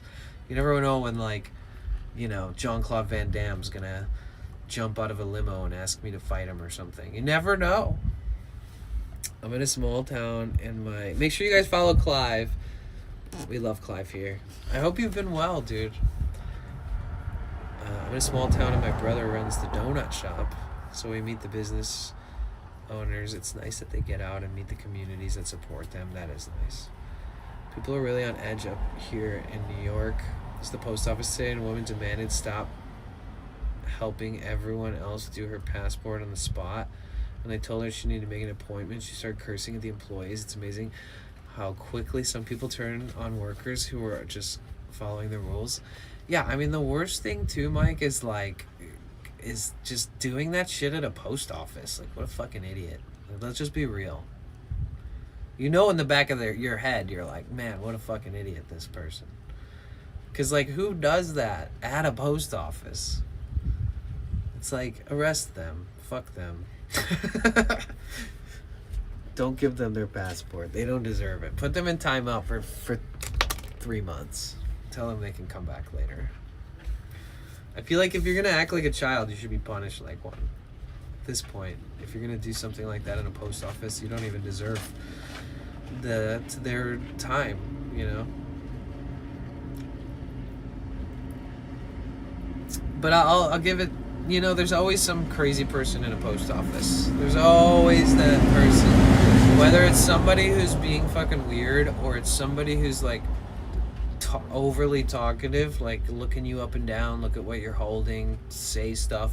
Like, really, I love small talk. I'm not gonna lie. I don't mind it. I love big talk, small talk, everything in between. But sometimes people throw small talk at me, and I'm like, for some reason, it doesn't land. You know what I mean? And for some reason, the only place that ever happens, like 9 out of 10 times, is at the post office. Like, somebody will say some shit to me and I'm like, hey, like, cringe, you know? I'm just like, yeah, the fuck, lady. No offense, it's always the talkative ladies at the, I don't mean to be gender specific or nothing like that, but, like, it's always the ladies at the post office that are so fucking, dude, they don't mind their own business. They're just like, bro.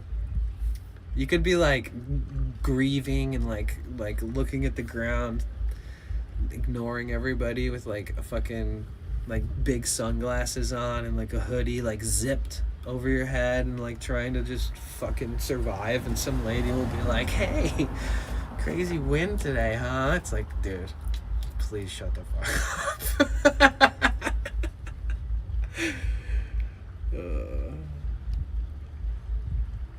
You guys know I'm a very talkative person. Like, when somebody standing next to me says anything, I look like, oh, they're talking to me.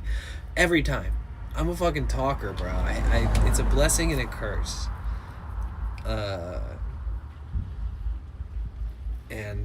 Yeah, so just sometimes it's like, it's so rare, but it always happens in the post office, I swear.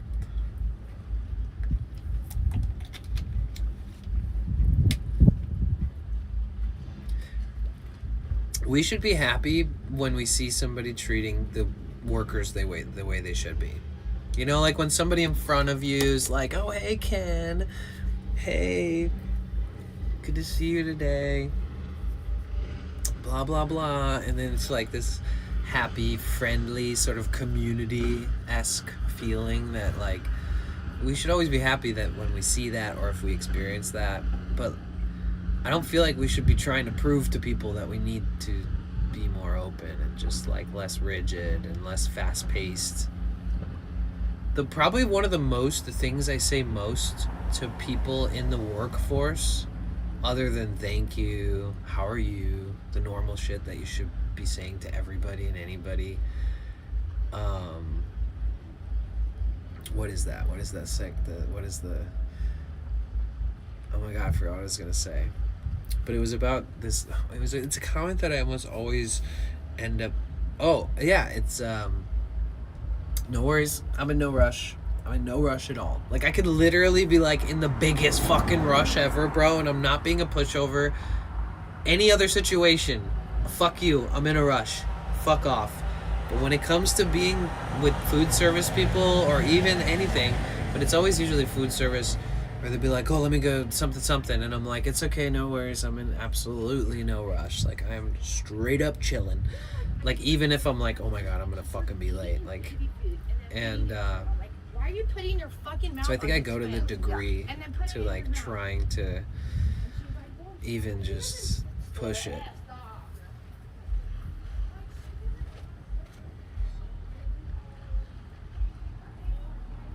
I don't understand this because I just want to smell this one kindness and respect to his. Yeah, I mean, it's I guess it's better than them being like, thank you, like all fucking crazy, because they don't mean it. I don't know. It's because, like, when the soul is sucked from your fucking body, you're just never gonna be that person ever again. So there's just these people walking around that are, like, good people, but, like, they don't care about much. I think people who are very family oriented, whether they have a family or, like, kids or not or whatever, I think they tend to treat people the nicest. It's always the random bozos that are, like, fucking, you know. Family orientation is a really big thing for me when I make friends, all this stuff. And it's funny because I've had such a small family my whole life. But I still respect people who, like, really admire their family, are loyal to their family. Like, there's just this special bond that comes with, like, family orientation that gets extended into the way that you operate with your friends, work, everything. And I just think it's such an important aspect of life to be communal, community-oriented, family-oriented. Doesn't mean you need to be a communist or anything, but just, you know what I'm saying? I try to be nice and ask them how they're doing. Maybe the only good conversation they'll get all day. Nobody wants to go to work just to be yelled at for following the rules. They don't own the place, just work there. Yeah, exactly. Yeah, it's...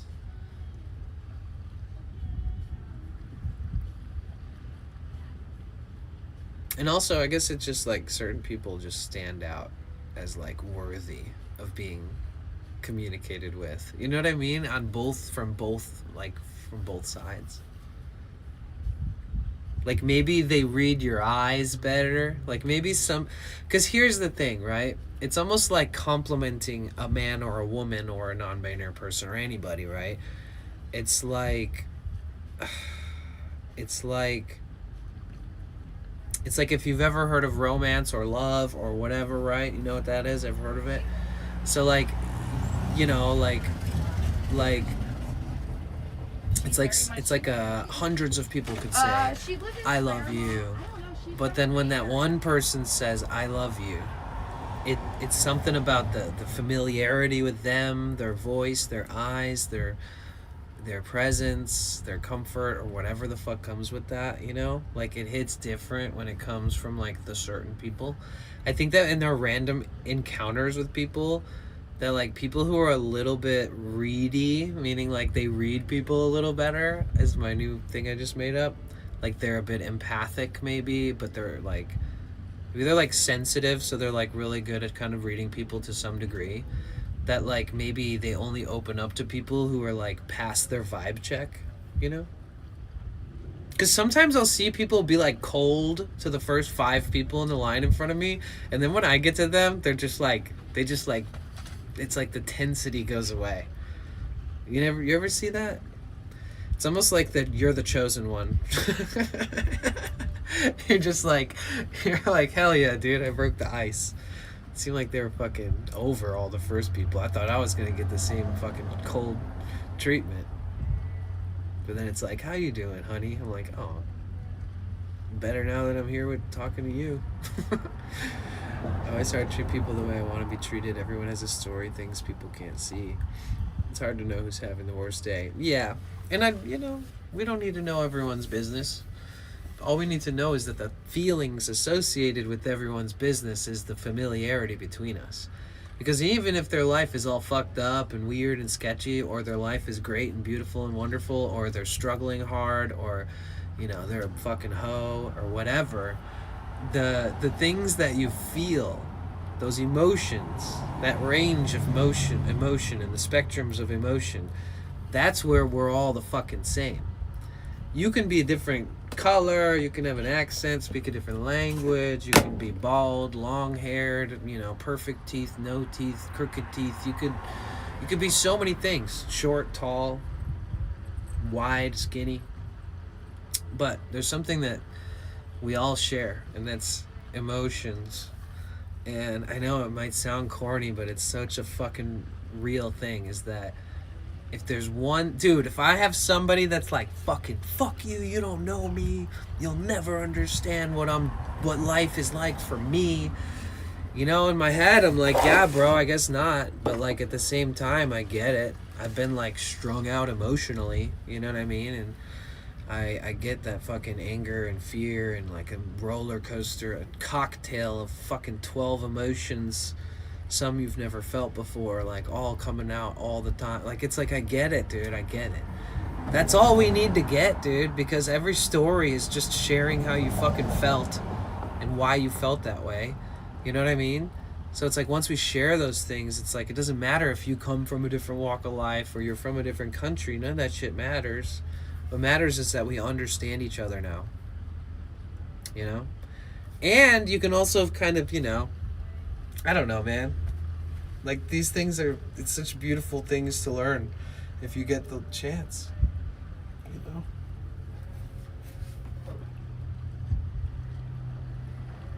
You have no idea what the person's been going through. They could be hanging on by a string and your actions push them over the edge. Yeah, true.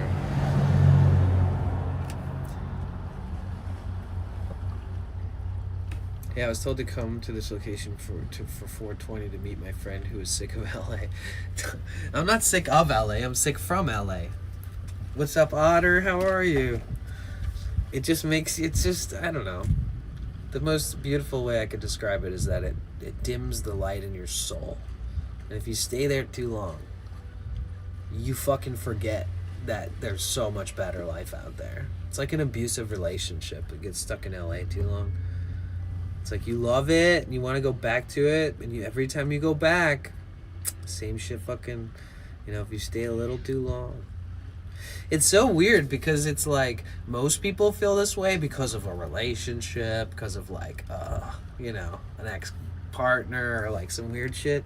Like, I legitimately just feel like I'm talking about LA, like the place, you know what I mean? Like, the place in and of itself is just needs so much help, bro. I wish the best to LA, and I hope that they fucking, I don't know what to say. It's like a movie there, bro. Like, I've been seeing so much crazy shit the last like week that I was there. I didn't even tell you guys half the stuff that I've been seeing and experiencing, like on top of all the stuff I told you about. At a certain point I was like, I'm just gonna stop sharing. Like, I'm done. It's just too much. They're gonna think I'm fucking going crazy at this point.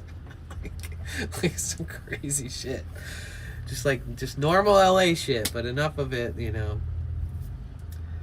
it just makes me believe that there's no way that a lot of people actually stay outside in LA. Like, the only way that you could ever really survive is to live in some quaint neighborhood that like somehow doesn't have really fucked up shit going on, which they all do. Every sub-city across LA needs help.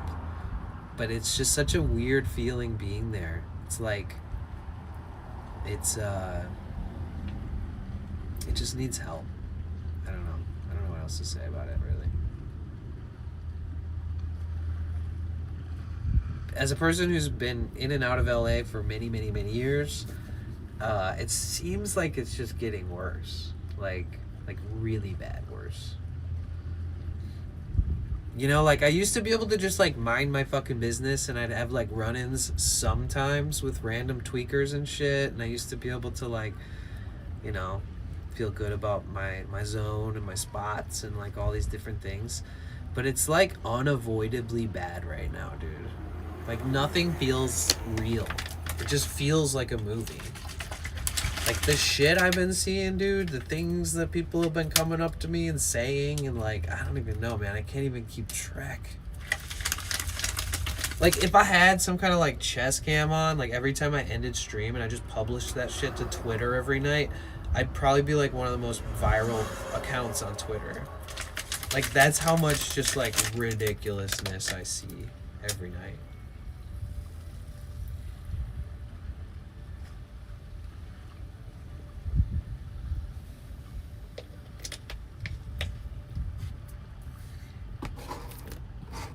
People are angry and aggressive. You see lots of fights and stuff too, like fights every day. Like, bro, come on, man. Fighting is just such a waste of time. Physically beating on each other like that. Like, take it to the field, or take it to have a swimming competition. Like, why fight, dude? Let's see who can swim further out into the ocean. You know what I mean? Or not out. Maybe take a jet. I don't know. Maybe do it in a pool. Laps in a pool seems safer. But yeah, I mean, like, for real. Like, why don't you just duke it out, like, competitively?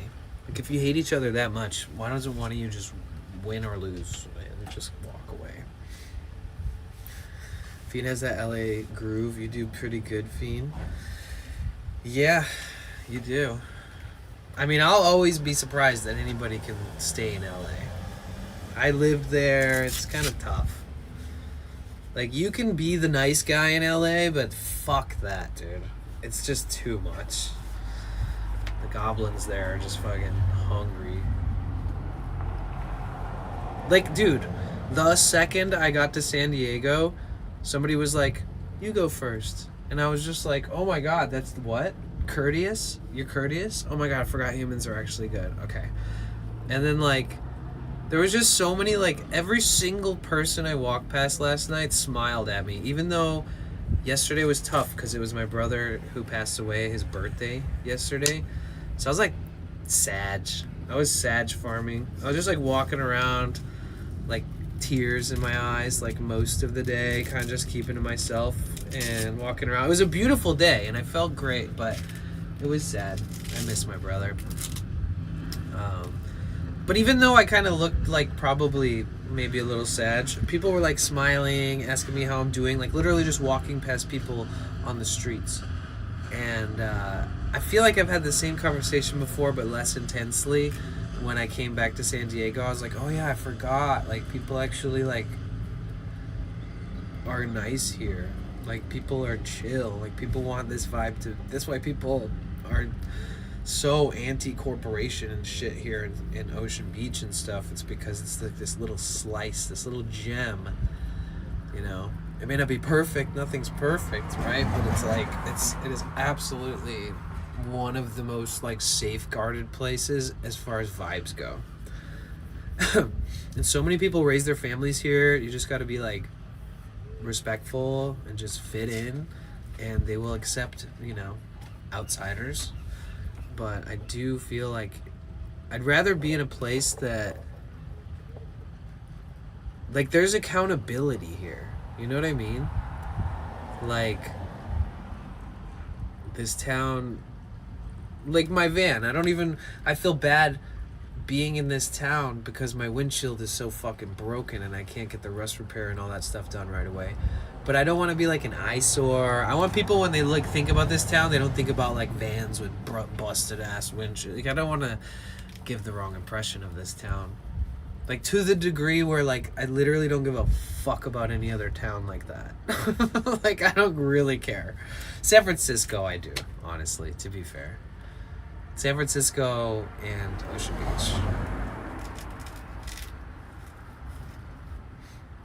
I think I'm just gonna get a big ass towel that covers my windshield for when I'm like parked in San Francisco. Like a big San Francisco towel or something for the outside. I just don't know if it'll blow away. Maybe I can come up with like a method to like close it into the doors or something. I don't know. Leo Mantul. Hi, how are you? But yeah, I'm so glad I decided to stream today. I was really not sure if I was going to because I got on so late. San Francisco just cut its homeless budget and outreach employees. Yeah, it's crazy. I'll tell you what, San Francisco's struggling. 6th in Market, whoa. 16th in Mission, whoa. Pretty much anywhere in the Tenderloin, whoa. It's like the open air drug market, the Hondos, the fucking... There's some crazy drug use going on, isolated in those areas. It's like 6 a.m., 5:30 a.m. every morning. It's like 100 people just walk to these spots, and then they just get all their dope from these like gang members and shit that they call the Hondos. And they're trying to crack down on it and all this stuff, and they carry guns, and like they, you know, if anybody comes up and is like, stop fucking selling this here, it's like you have to basically, it's gangs. So good luck with that. You know, like they either need, which would be really crazy, is like another gang to intervene, which is never going to happen, and then they would just replace them and sell the same drugs because it's money. But like basically, like there's nothing nobody can do really. There's a few people who like walk around and like promote like certain clinics and like certain programs and like try to act like they're helping the fucking community, but really they're just filming people because they get views, and they're desperate for views. Once they see like, oh, if I show a couple tweakers in a conversation with them now, either way, there's just like all this publicity going around in these certain areas in San Francisco. I'm following this guy, and like every single morning he wakes up at like 5 in the morning and he starts walking to all these spots, and he's been documenting it. And he runs like a cafe, and I think he has like friends or resources where he can help people find. I don't know. Either way, I don't really buy the guy's shit, but I follow him just to see what stupid shit he's recording the next day. I've never felt like he's very sweet and sounding sweet, but I've seen him make some crazy random like uneducated bullshit like political posts, or like just being really weird or like phobic, you know? And it's just it's not a vibe either way, but I still follow him on Twitter. I'm just waiting for him to fucking fuck up and be like, oh yeah, I do this for views and money. Not, to be fair, I saw like one video that I thought was decent, and I was like, okay, and then I was like, oh god, this guy's just milking this type of content. Like, he really does nothing for these people. He just like, you know, yeah, either way. He's the guy that I get to see how bad those areas are on a daily basis. So it is actually very fascinating to see his content. It's a double-edged sword. It's not helping them. I'm literally checking on the content just to see which areas to avoid when we're in San Francisco, because we go through both of those areas. So remember that lady that I met in San Francisco, and she like put her arm around my arm and then walked with me for like an hour and then demanded I take the live stream off the internet forever, that she didn't give me permission to be in my live stream, even though I explained to her what live streaming is And then I told her that I was live streaming, and I showed her my phone and showed her the chat and showed her everything and explained everything to her. And then she was like, oh, cool. Well, let's go walk around for about an hour. And then after that, I was like, all right, cool. Nice to meet you. Bye. And then she messaged me and was like, you better take that entire fucking video down because I never gave you permission. And I was like, bitch, it was live. And I still took it down out of respect. But what an asshole, huh?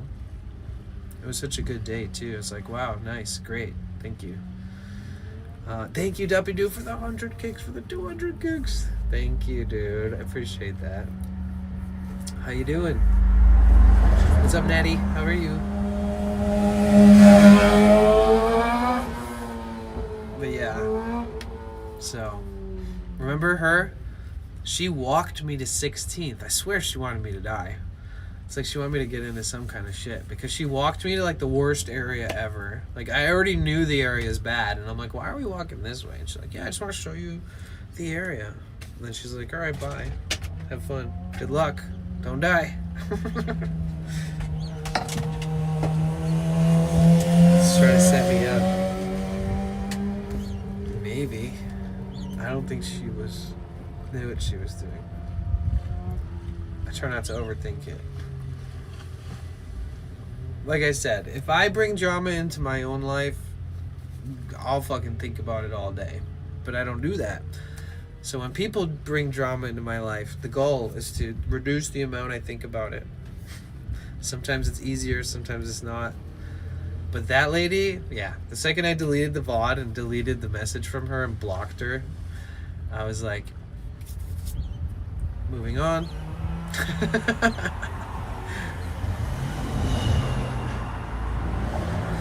It's like there's all these learning curves. You have to experience all these random things while you're out and about making content, and it takes a long time to hit each of those learning curves. Some being funny, very unexpected. I can't remember. I think that was before our subathon. It looks real foggy. It is a little bit. Oh, it just looks like ass because it hasn't quite focused. I think I'm sitting too close to the camera. It won't let it focus. Yeah, it's just like the light exposure. It's so bright.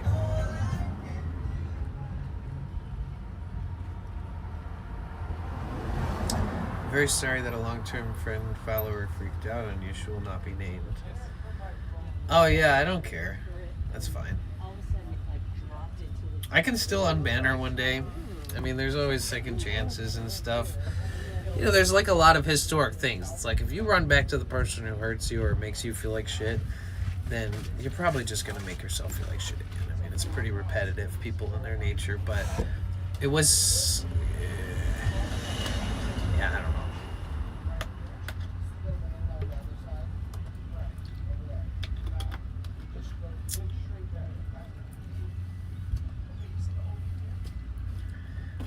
But I wouldn't say that's a long-term friend. Like, I don't know that person in real life. Also.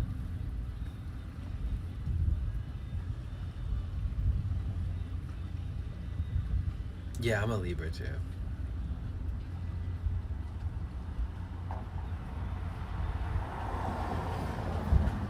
Always looking at the pros and cons. This bitch a Libra. Hold on, let me try to get you guys locked in. There we go. Now that is what you've been wanting to see. That right there is something special. Now I get it why you're... She's like, you know, honestly, I'm pretty sure that it's way more beautiful in San Diego than it looks on your screen. Facts.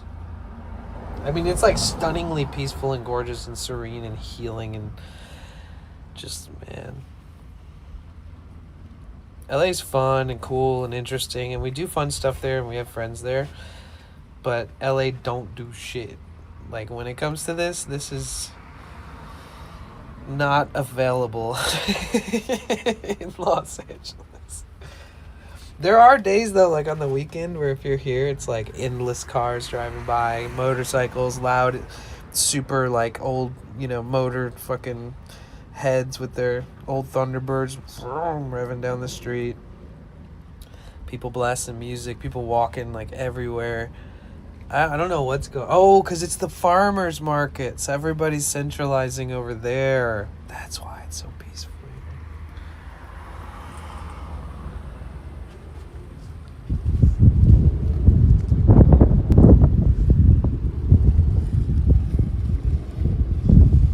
Bro, that's so beautiful. Damn, son.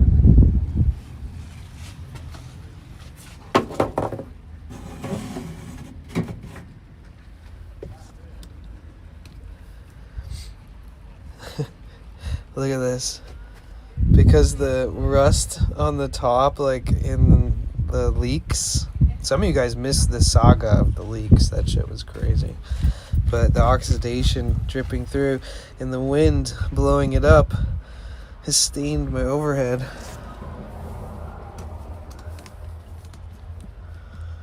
High definition ocean. Yes. Let's take a gander at that again.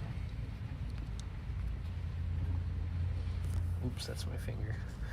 Oh yeah, how do you like that? How do you like that slow zoom though?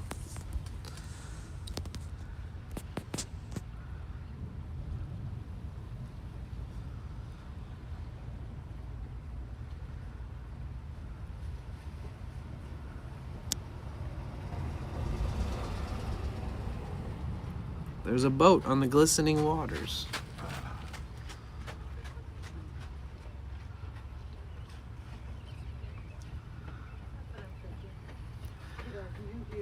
The slow zoom is wild. It's so good. So what's max zoom? Let's try this out. I think I can adjust the max zoom to make it higher.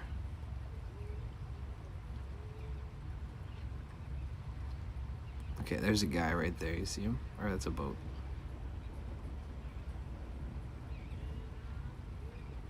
Bruh. Bruh. Oh my god.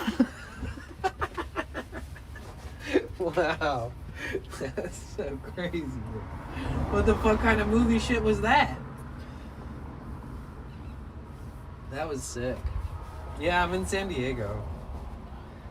San Diego's your favorite place on the West Coast? I could see that. I could see that being a thing. I'm here for the zoom out though.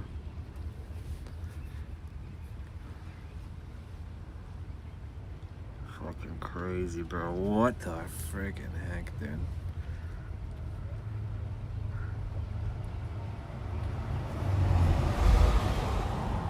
It's just wild.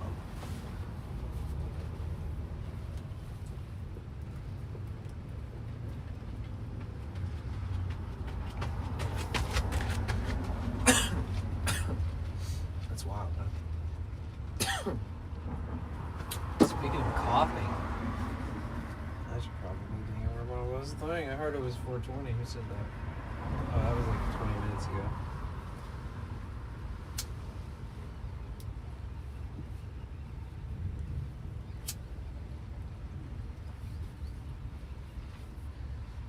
You ever have a strain that just smells like pepper? Like that's it? Just pepper? It smells like pepper? Like black pepper? It's so crazy peaceful over here. Like no waves crashing. Gosh, can't get over it, man.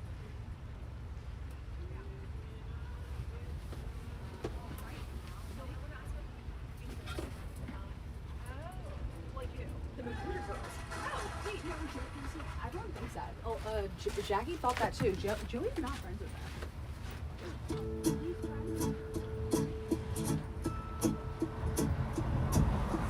Never stood a chance, never saw it come. But the best kind of love, it just comes all of a sudden. I caught that bug before I knew what it was. Red boom. Flame is red. Oh my god, it only took like 5 seconds in the sun for that to happen. Well. Whoops. Damn. take long to overheat my phone. It's crazy. Comes from heavens above. Yes, baby, it must be love. Tell me it must be love. Let's hope I'm helplessly in love. They've released the second medley of artists that are going to perform at Hardly Strictly Bluegrass Festival, and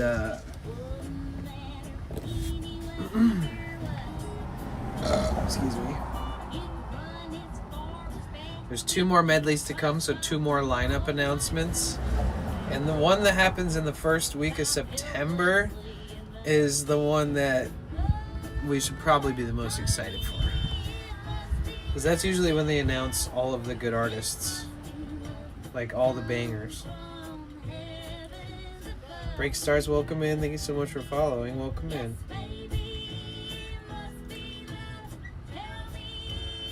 Dang, I can't believe the sun cooked my phone that fast. How long was it even sitting there? Like a few minutes?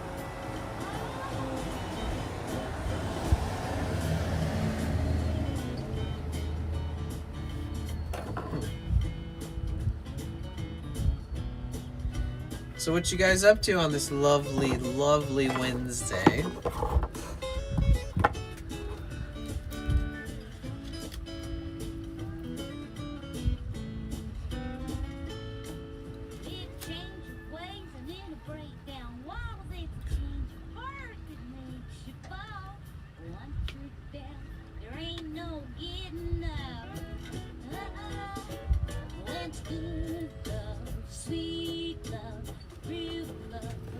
This is one of the artists that's going to be playing.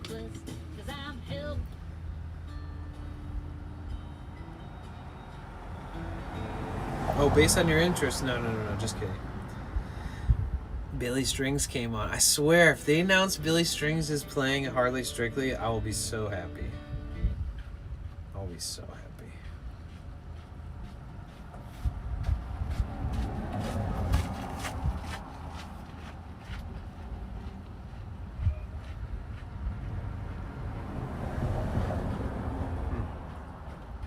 Well, now that we're in San Diego, we can do some nice things here, which is good.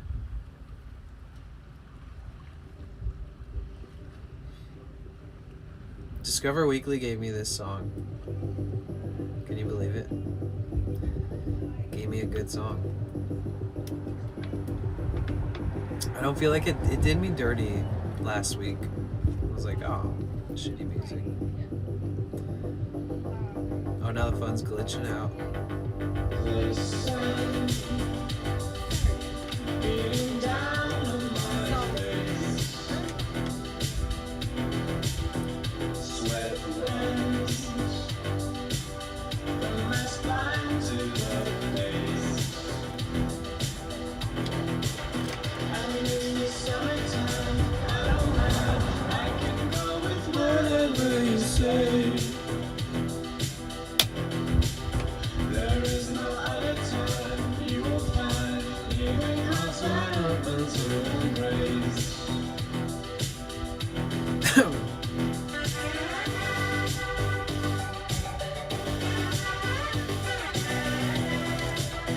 I'm not gonna complain about the rain in the Age of Fire. Yeah. Is it raining bad?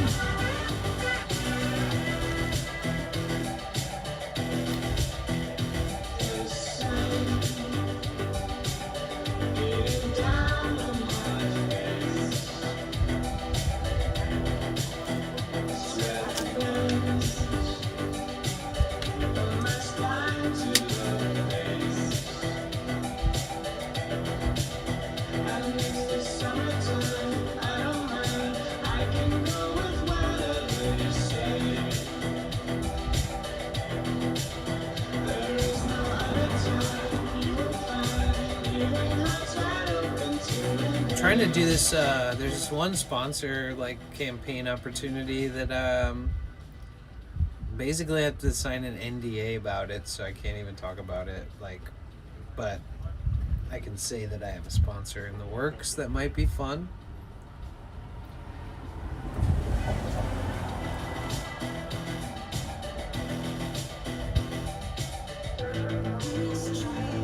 4 days out of 7 it's raining this month. Oh wow.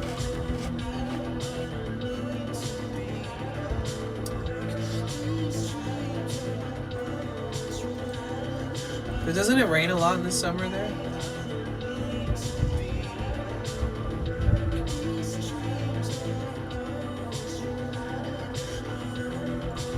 Lots of storms and stuff.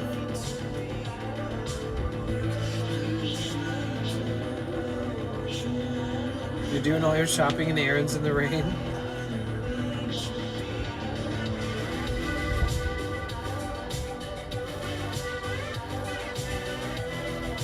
I should probably keep these old shoes when I put the new ones on for rainy days.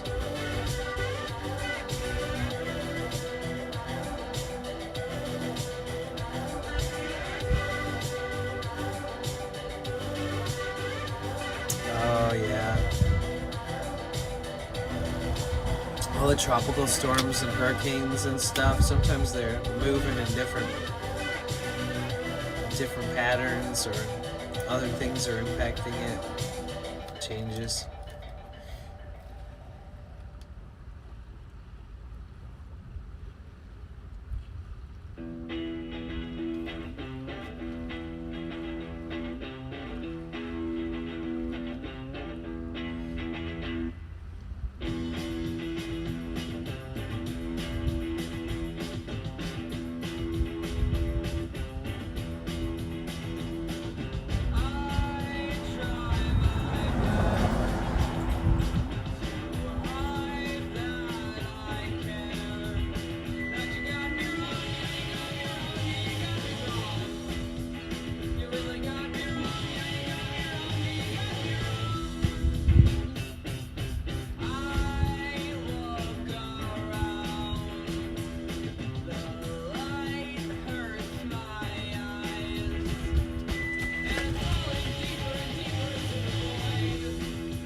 This band has an album coming out next month.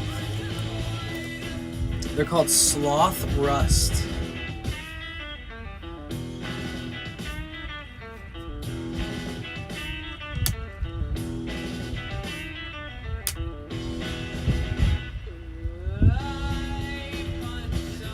You know what's really sucky? Is that, you know that like really cool Chinatown, like the skating walls? You know, like the whole like skate wall area downtown where it's like really random and bleak. And then there's that like bridge that goes over that one road. Remember we were like standing there and I was like staring at the fucking bridge and I was like, what the fuck? I'm like, who built this stupid area? Like, this makes no sense. What the fuck is this? I was like, where am I? How do I get to this other area? I don't know if you guys remember this area, but there's like these paved red brick like walls, like these like verts that like go whoop, and they're impossibly hard to skate, but they were discovered like 30 years ago or like 40 years ago or some shit. Like, no, it's like, I forget when, but it was discovered like a couple decades ago, and it's been like in, you know, a bunch of like OG skate magazine covers and like in videos, and it's like such a challenging skate spot, but it has like a history with skating, like, and you know, the whole depth of it is like, if something's that hard to skate and you can still skate it, you're really gonna shine, and your own personality and your own style will shine, and it'll look different than the next person. It's just like a really cool, unique life experience, is like street skating and like skating really hard to skate obstacles, but rolling away, having done sick tricks with your friends and getting it on film, and it's the whole fun of it, right? But what they're doing is they're like deconstructing the skate spots. They're just demolishing them and removing them because they were like an original part of the landscaping out there, like just how the building was designed and that whole like plaza area was designed. So, and they're removing that like overpass bridge, like weird section. They're just gonna like knock it all out, and they've been doing that for the last week. So a bunch of skateboarders from around the world like flew out to San Francisco just to skate those red brick curved areas, and it has since been fully demolished. And this was all like in the last, week or two that this all went down. So I'm sure that whole area will be under some kind of massive construction or reconstruction or something. Restoration, reconstruction, who knows. But we'll be around that area so I can go check it out. I really want to know exactly when they finish the skate park at Venice, because I really want to see the like legendary skate session that happens there. Like the first skate sesh with all the pros that live in Venice and Santa Monica and LA, and people that'll come out just for the opening and stuff. I'm sure it's going to be a spectacle. There's going to just be a bunch of dope-ass cool skaters there shredding up all that new stuff that they built, and like showing all of the skaters that are learning still what is possible on all the stuff that they're building.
At the Grateful Dead thing, Ian, they're also gonna have like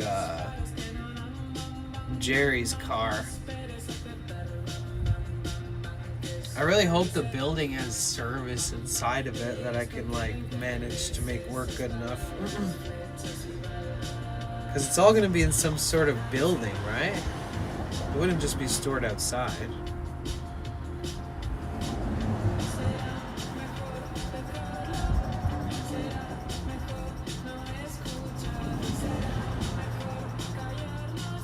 They'll have the further bus, Jerry's car, the wall of speakers, and all the other random shit.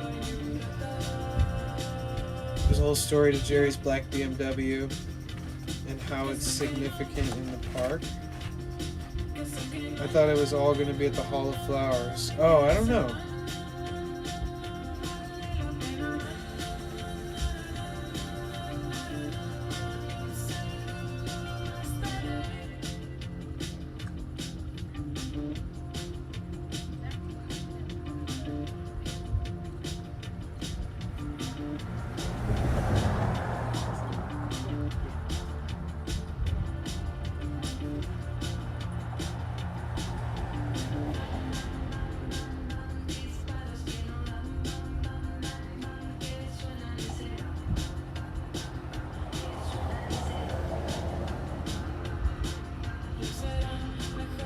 Is Hall of Flowers...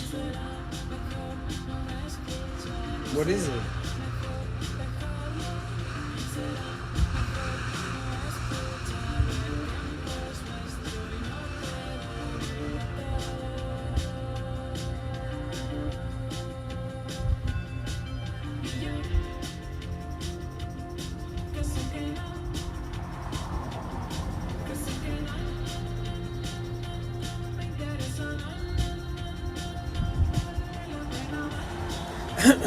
Why can't I find it?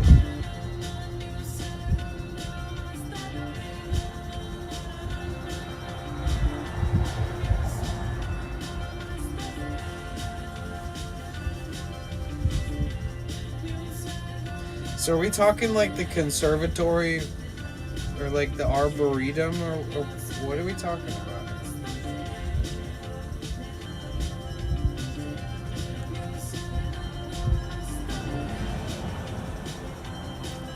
Pearl Griffith Golden Gate Park is an immersive exhibition located in the County Fair building.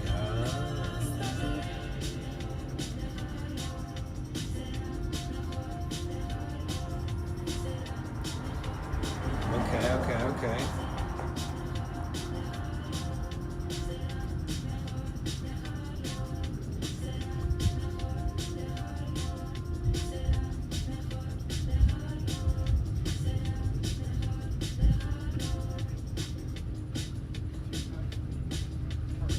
How are they going to fit the bus and the car inside there?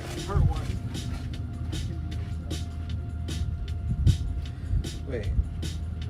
It's the county fair building, so I guess that's probably huge. Oh, that's cool. That's going to be sick. Is it free? Do they charge money to go in there? It opens on Saturday, September 5th. Extend through Sunday, Monday, September 7th, which is Labor Day. Graham Lesh and friends will perform Robin Williams. Wow. That's crazy. Right when we get to San Francisco, there's going to be all kinds of great... Right when we start the subathon, it's going to be like deadheads floating around the city. We're going to see some tie-dye. See some... I don't know. See the further bus. See Jerry's BMW.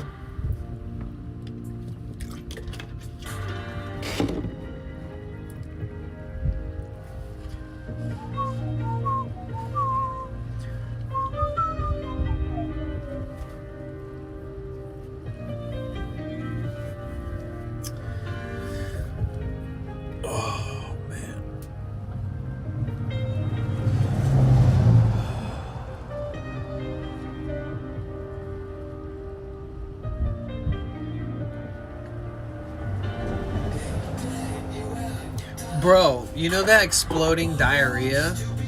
It killed 2 people in Michigan. Bro, my family lives in Michigan. What the heck is going on?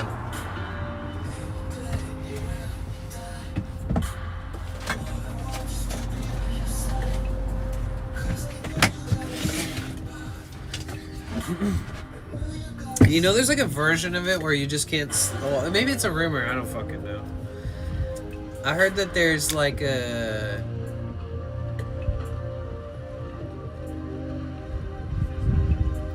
That there's like a... It sounds like the worst thing ever, but... Like, you just can't sleep. Like, your body's like no longer physically capable of sleeping. Is that a real thing? There's like a guy on like YouTube or something that like had this issue. And he like documented it. You just basically can't sleep for like months and then you just die from lack of sleep. You ever heard that shit?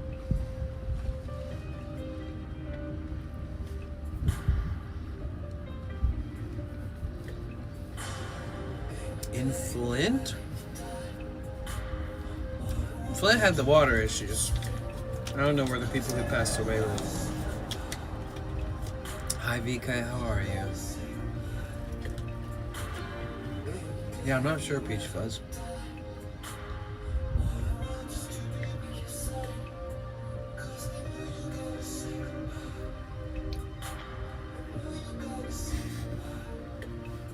Well, I know you don't just exist only on the internet, Ian. I know that you're a real person. Hi, Danny. Yes. So, hi, Vikai. Are you saying yes to the thing about the sleep deprivation until you die thing? That must be like one of the worst ways to like... Doctors are like, well, you're not going to be able to sleep. And eventually you're going to die from that. And you just be like, fuck. What would you do?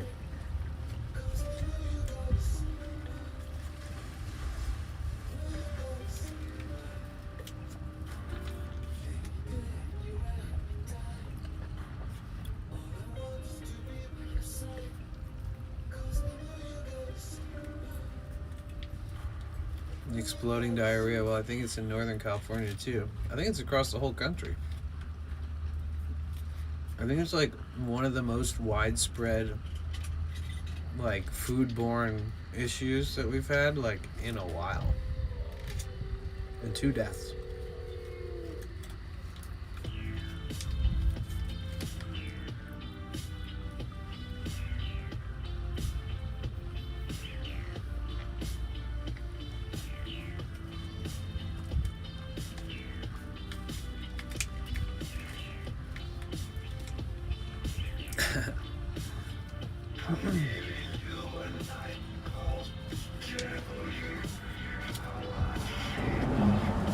Have you guys been worried about eating certain foods? Just bought up another box of lettuce and spinach today. Hopefully it won't kill me. I know, it's so funny. Me too. Like, listen. It's just so peaceful.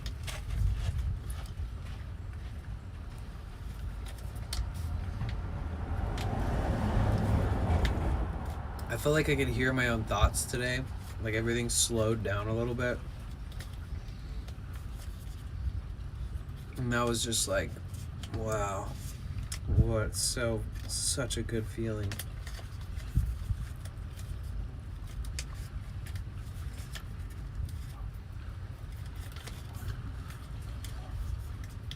It's hard to talk about so you expect the same illness from that stuff.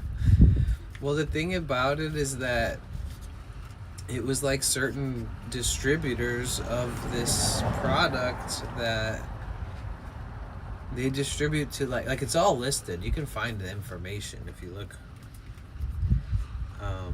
It basically lists like every single grocery store that sells the brands that had it, and then it lists like places that use those distributors or whatever too, like Taco Bell.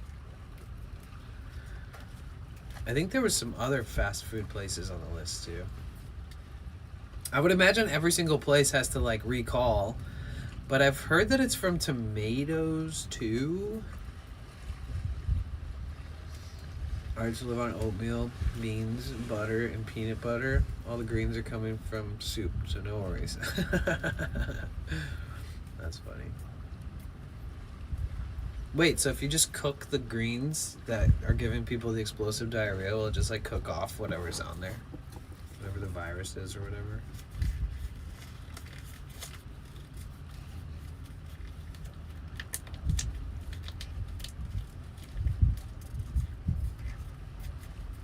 That sounds good though. I'll take a bowl of oatmeal, please. No beans. Hold the beans though.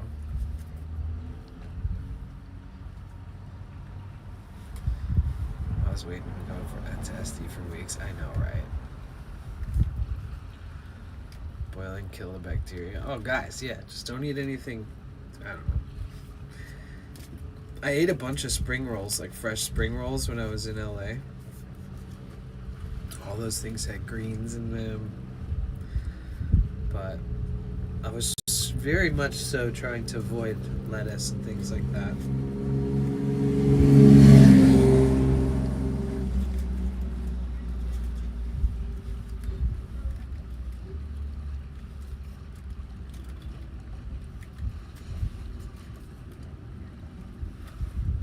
You think better when I'm hanging out here too? I know, right? Yeah, those areas are rough.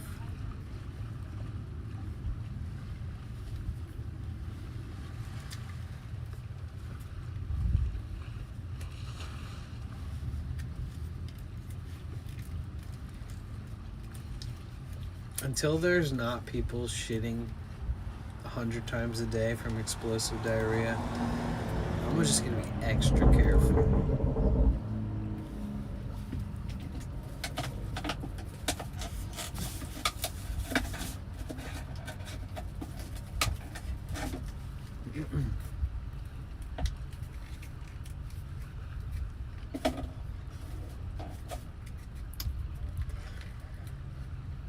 You must be pretty darn choosy.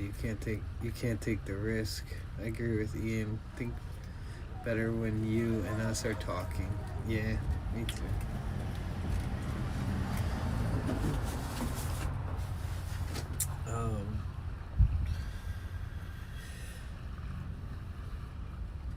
Yeah, I mean, it's true though. I mean, if there's anybody who would be totally fucking fucked if that happened to them, like, would have to figure things out, I'm definitely one of those people. I wouldn't even know. I would just go to Whole Foods, or I'd go to Home Depot and I'd buy a couple 5-gallon buckets, a couple industrial sized bags to line them with, boxes of rolls of bags. Buy some paper towel, toilet paper, wood chips, couple lids, call it a day. By the time it passes, you have like 3 5-gallon buckets full of shit.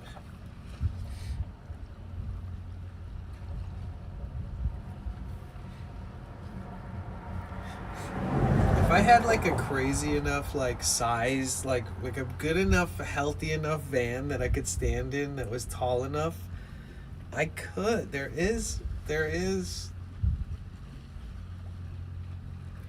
I've seen like mini shower builds inside of vans, like legit ones, and I'm just like, man, fuck. Like literally something that takes up like, I don't even know how much space, like 1, 2 feet. Just enough for you to squeeze in there like a tight little closet almost. Just nothing roomy or spacious or anything like that is needed. I mean, that'd be kind of like an ultimate flex, was having like a kitchen with a little fridge, freezer, and like a shower and a toilet. Oh, that'd be crazy.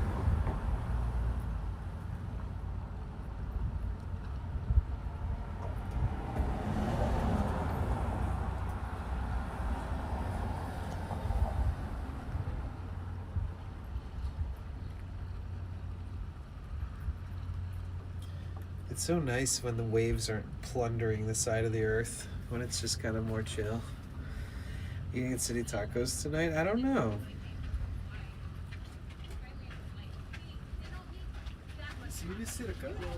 Today's a farmer's market too. And he wouldn't even break it up. He'd just throw the puck out there, and it's like, no, you have to like break it up. Gotta break it up, dude. Just throw the puck out there.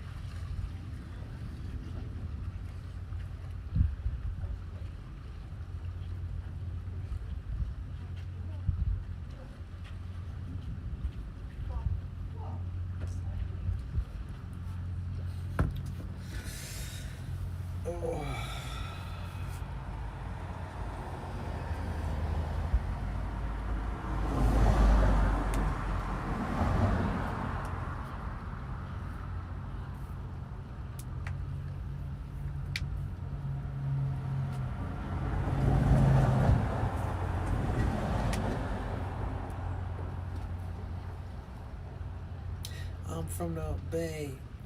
I rip it hard.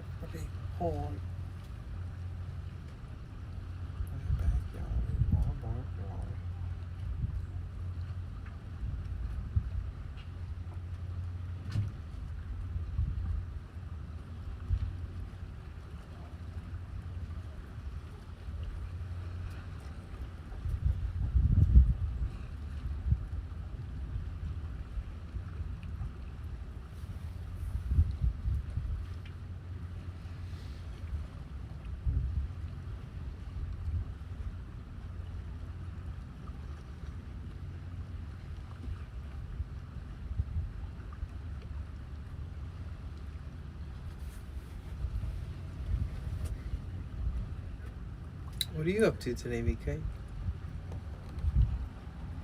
How are you?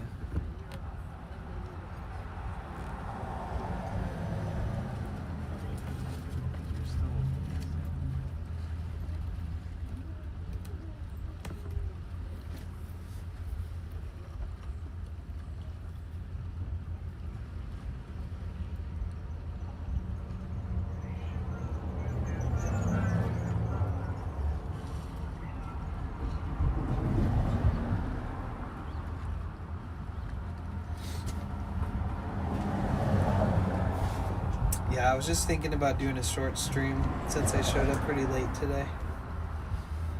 Thank you guys for coming. I do appreciate it. This is like the most quiet we've had on a stream, and I can't even remember how long, since maybe we left San Diego last. Much needed. I was just gonna kind of like sit here all day by myself and just enjoy the peace. Then I was like, dude, I need to stream. I want to say what's up to everybody. Let them know that I'm alive and in San Diego.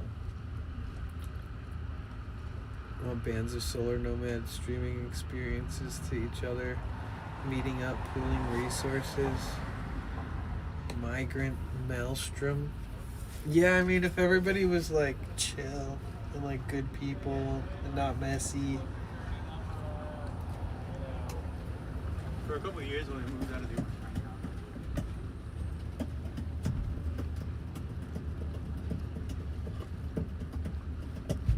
There's some groups of people that do stuff like that, like Outlier Archives. Remember him from TwitchCon, and he was here in Ocean Beach for a while.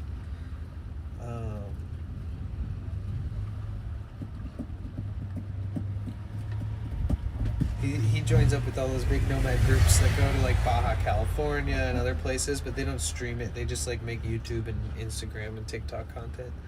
What's up, Smiley? How you doing? But a lot of them are young and like dating or in and out of relationships and stuff, and they're just, you know, it's a lot easier to be flexible and be with big groups of people and then adventure when you're younger.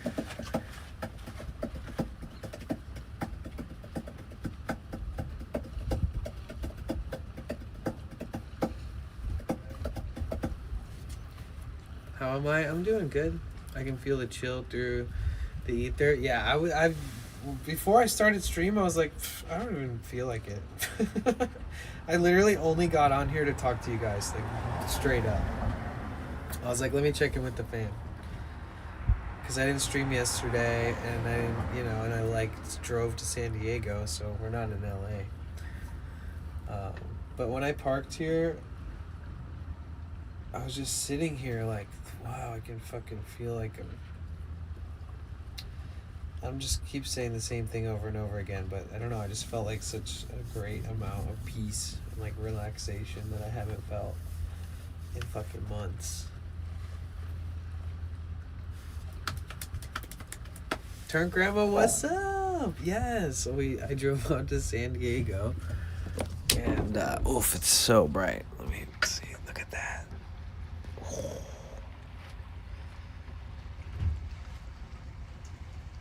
Low bit rate, nice. Well, okay.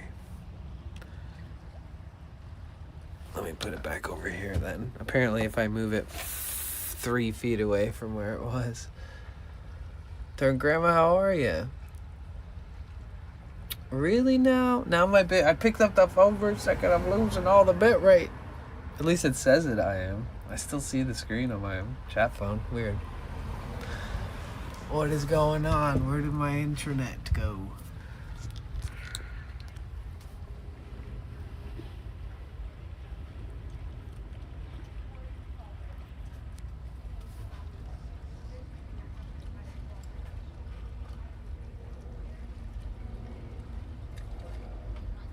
Okay, it's back.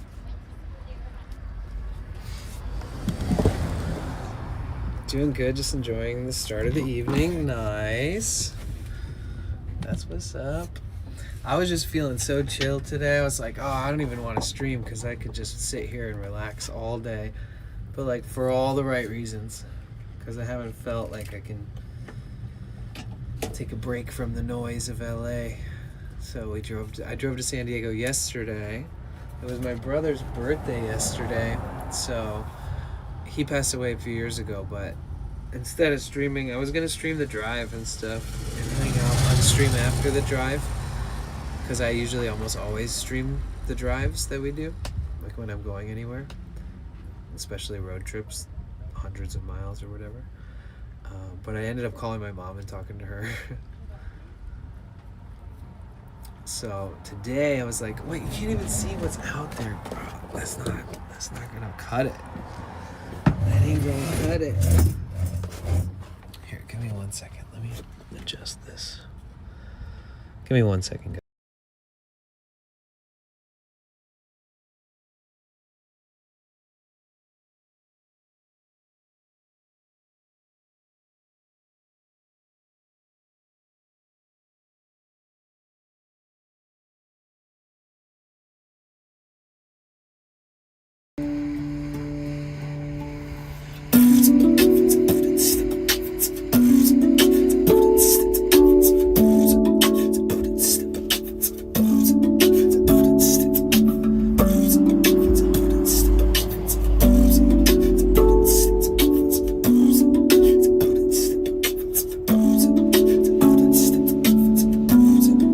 Do you remember those nights in December? Running, the gas was burning hot. Rain and the thunder rolling on in. Ain't gonna stop me. I'm not gonna wait for the storm to end. No.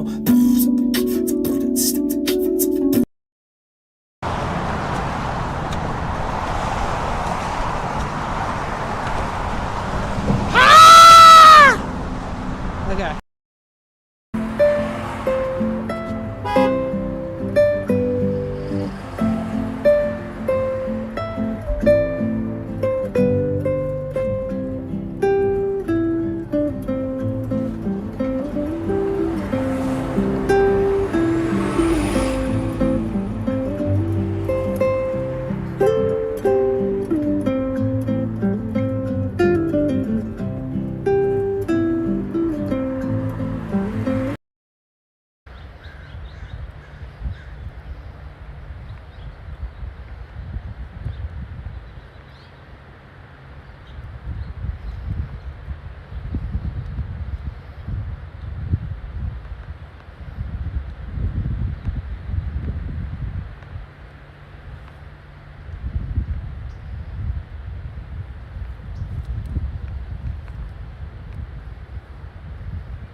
Wow. Even while bonding, the service is just kind of poor here because I'm in a very remote cliffside spot.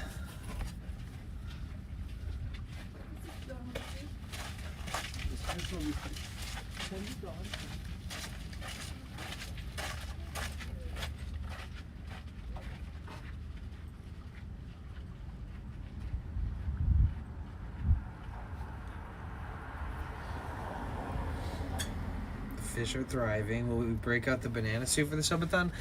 I was thinking maybe we get a new costume for this year.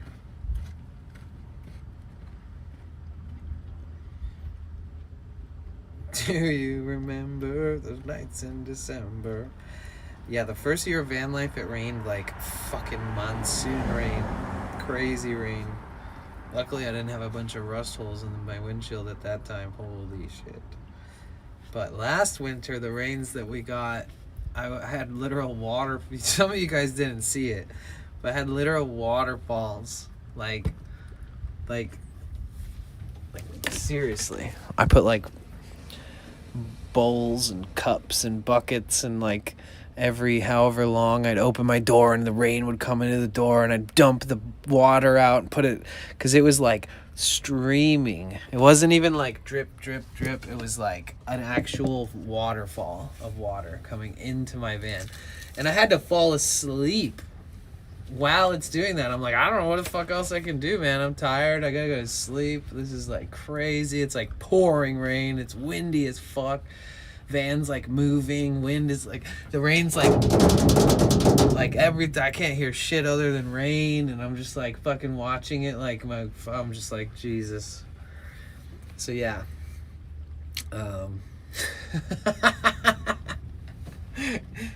If I fix this van, I won't do that. If I sell this van, then I gotta warn the person who buys it about that.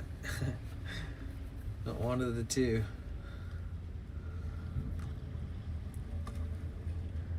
Can you imagine?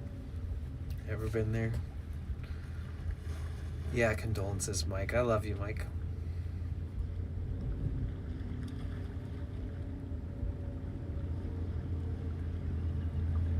W Mike times a million.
It's really dry. My hand keeps like swiping against this rough, oxidized kind of.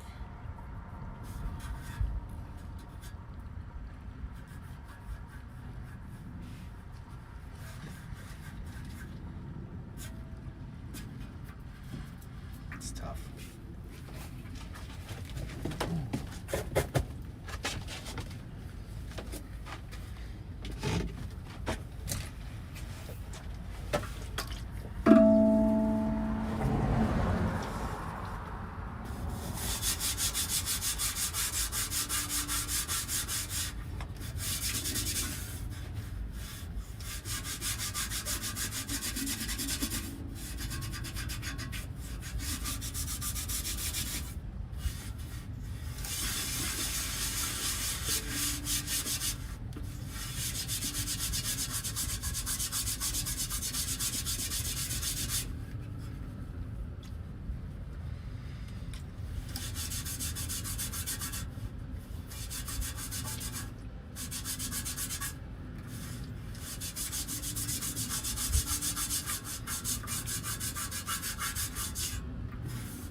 I need to like buff polish and put this stuff called frog lube on here.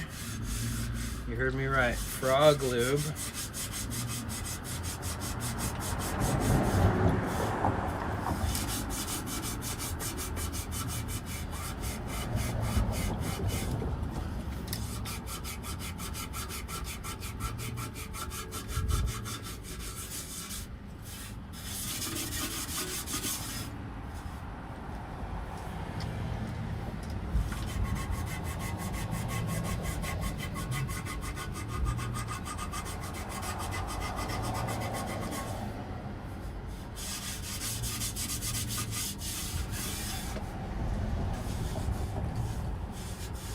Crazy how bad it is right here. Is that just a mixture of hand oils and oxidation?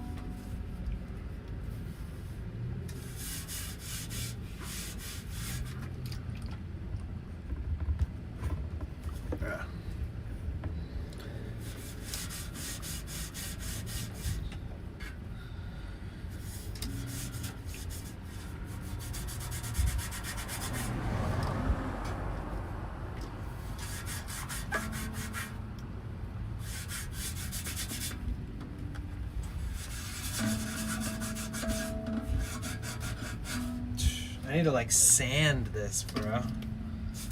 Like actually. I need to like sand it, lube it.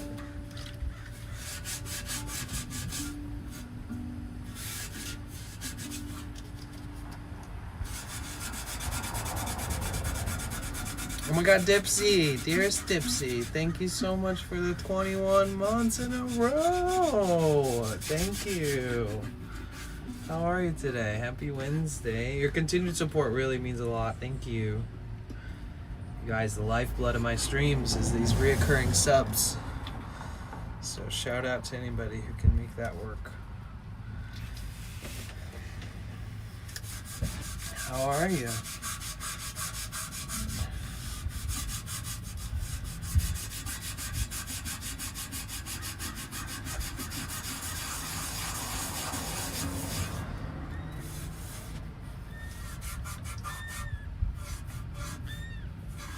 Wow, this spot actually might turn into rust. This one looks like maybe it's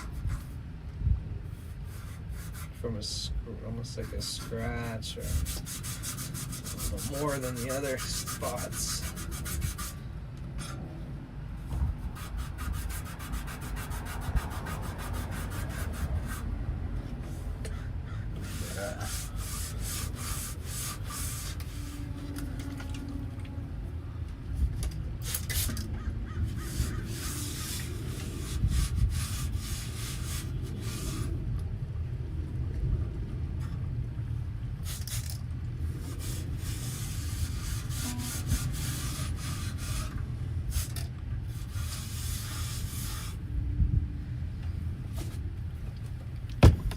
Tired of this view. I know, right? Good boys are, it's wild. I think it's been that long already. I know, almost 2 years. Good boys are great. Baby's growing like a wildflower. His first tooth has started poking through. Aww. Aww, I hope he feels better. That's cute though. First tooth, that's a big deal.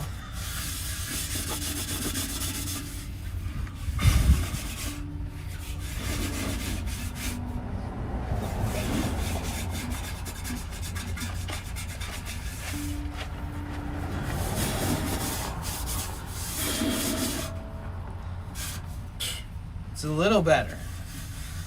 It's still pretty fucked. Let's be real.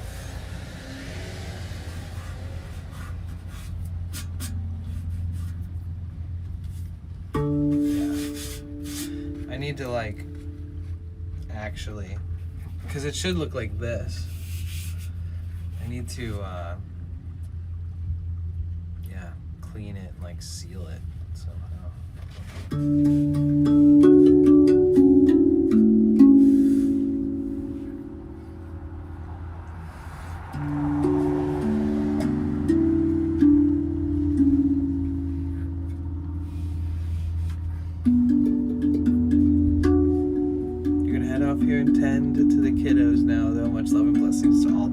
so much for checking in. I appreciate you. Have a good night, dearest Dipsy.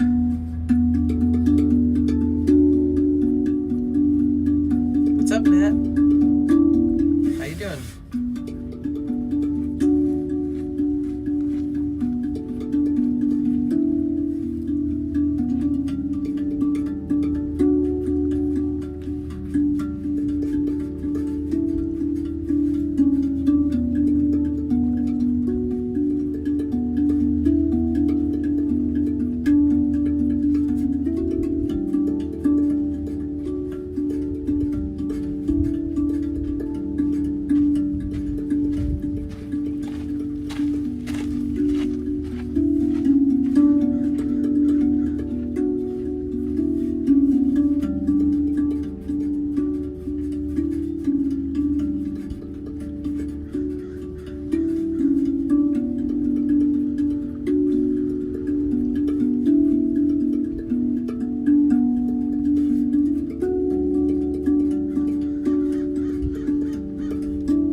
Oh my god, thank you so much.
I'm doing okay. Been trying to recover from a sprained leg. Oh no, for like a whole summer. Oh my god.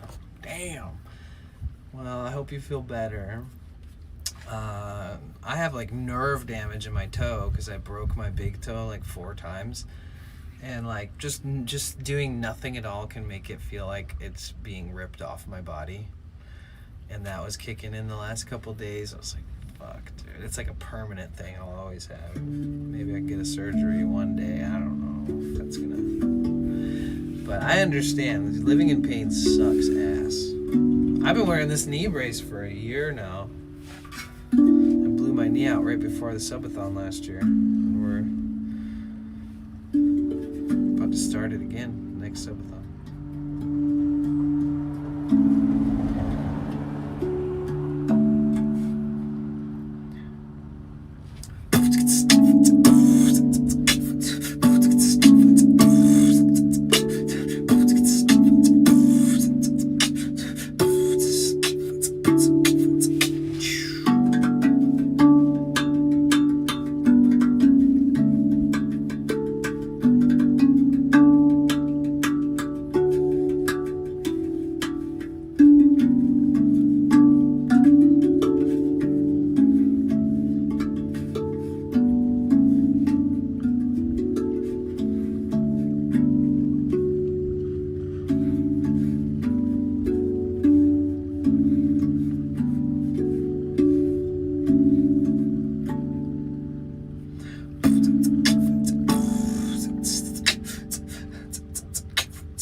be sick if I actually made that into something and had it become like a slow drop or like a tempo change or something.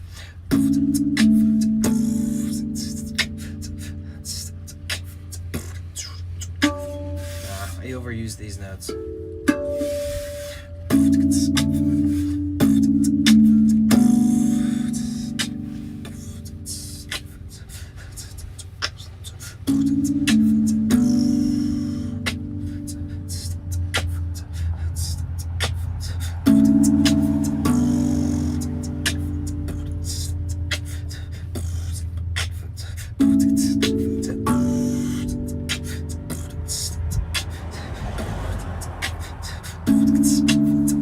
Gotta make it into something one day.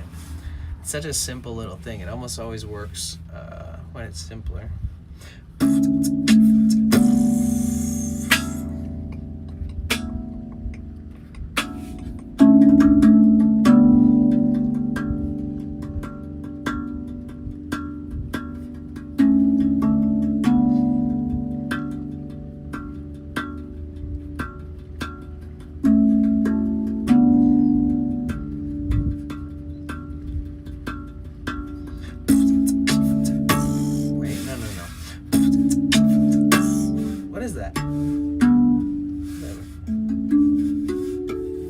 This note come in when I'm not hitting that note.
What up, Casey?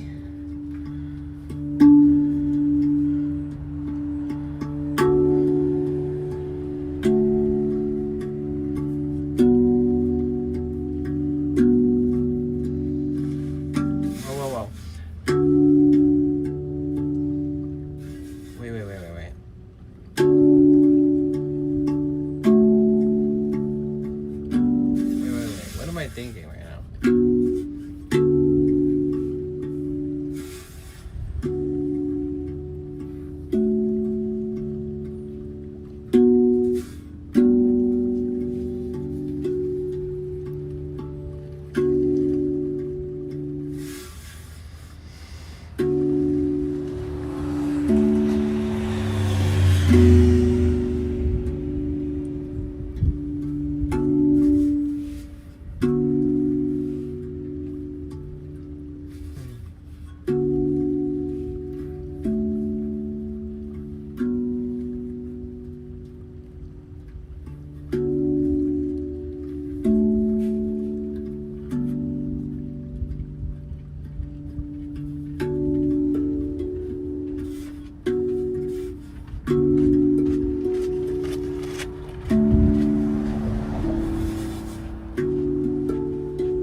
There's some kind of new something cooking up in that little section right there, I think.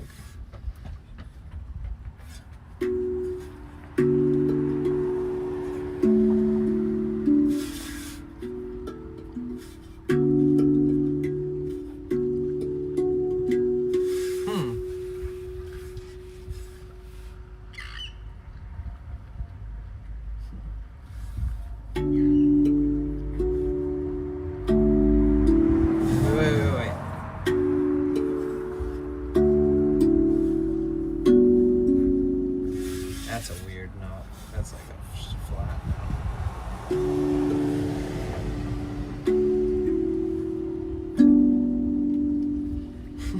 That sounds dumb.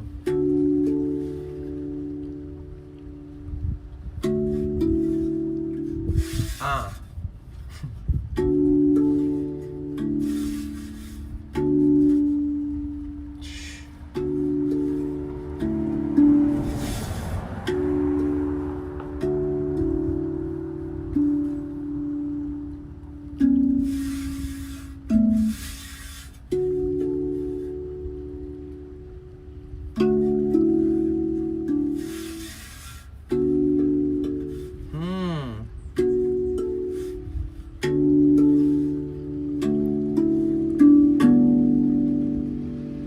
That's super. Okay, so sometimes when I build stuff like this, like, it ends up becoming something, like, crazier. Like...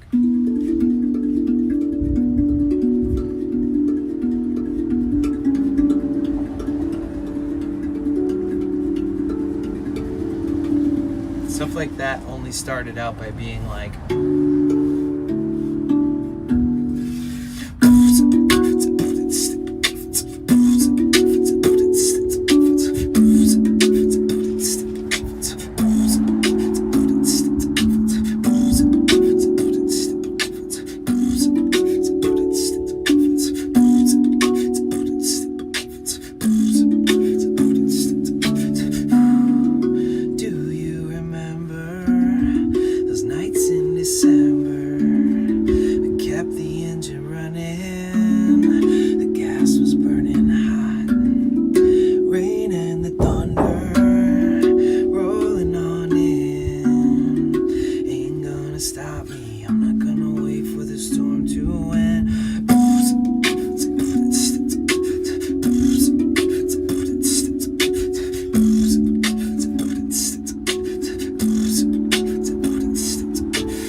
for that shit.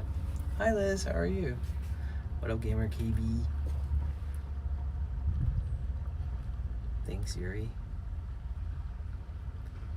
Smooth stone. Bada bada bada bada bung. Bada bada bada bada bung. That's funny. Where will we go? We'll never know. Let's jump in and get taken by the flow. Come and we go like the leaves they blow. In the wind, let us begin. Reconnections, these are blessings. No more stressing, cause this was your lesson. Blah, blah, blah, blah. Don't wanna be able to feel the words, it's not gonna work.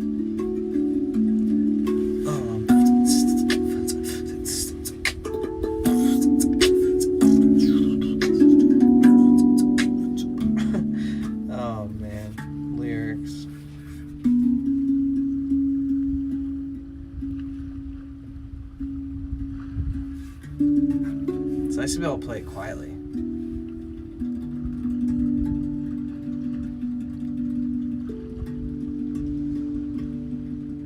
Subathon in September, guys. 24 hours streaming. Imagine you busted out that DMX song on that thing. Shut up, these like bands, dude.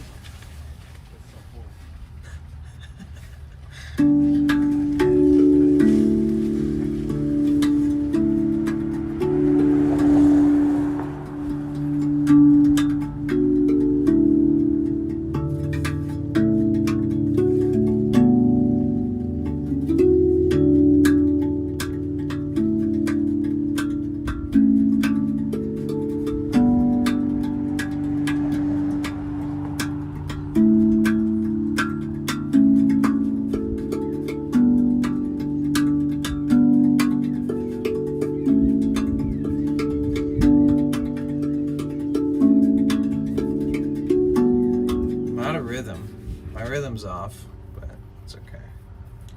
Oh, I still got it. Just the rhythm's all fucked. We put the stars to shame. What can I say? The earth it turns, but we'll never fade away.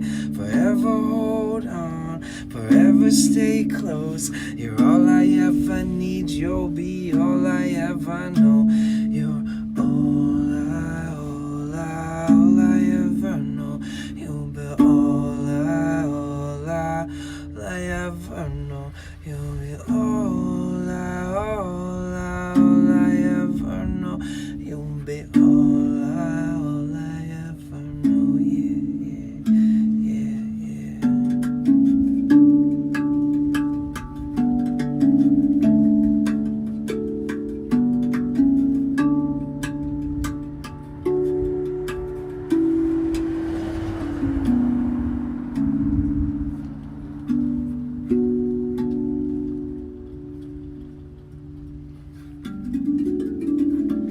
Sloppy.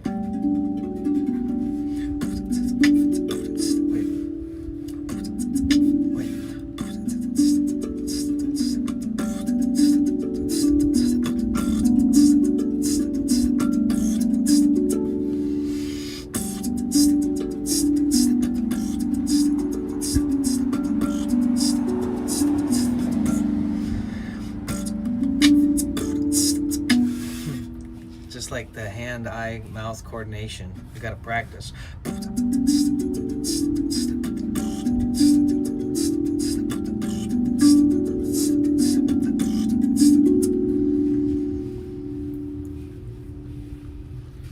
Oh, thanks. I appreciate that, Liz.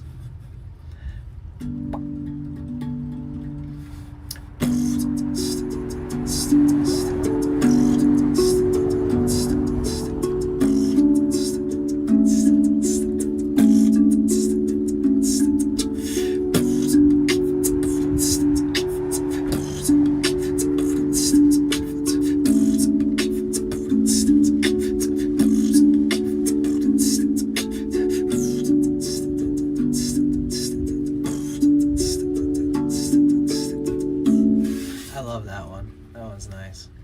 I like the.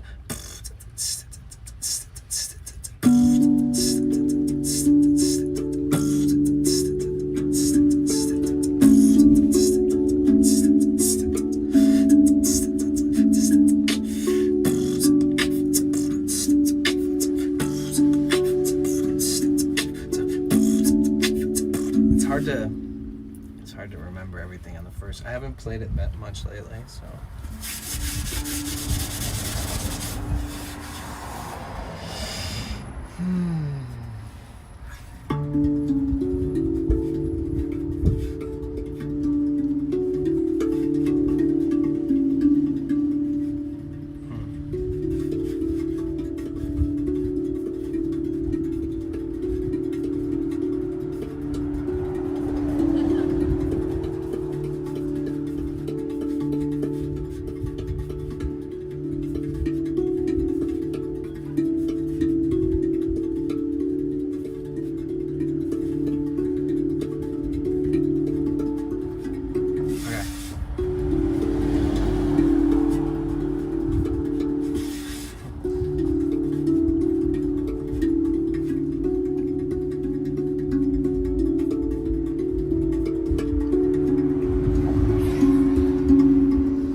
Wait, what? What are they even just doing? What the fuck?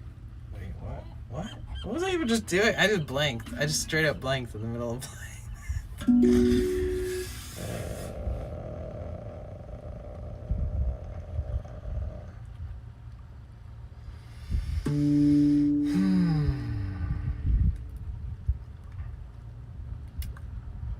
Oh yeah, because that's sick. That's why. Here's it slowed down.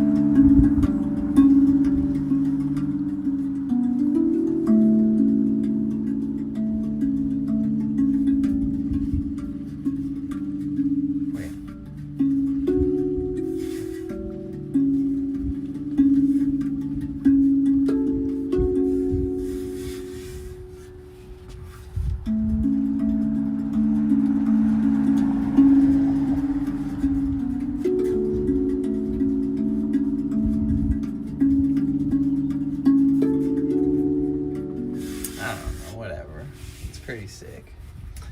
It's pretty sick with it. Records.com/that was fucking sick.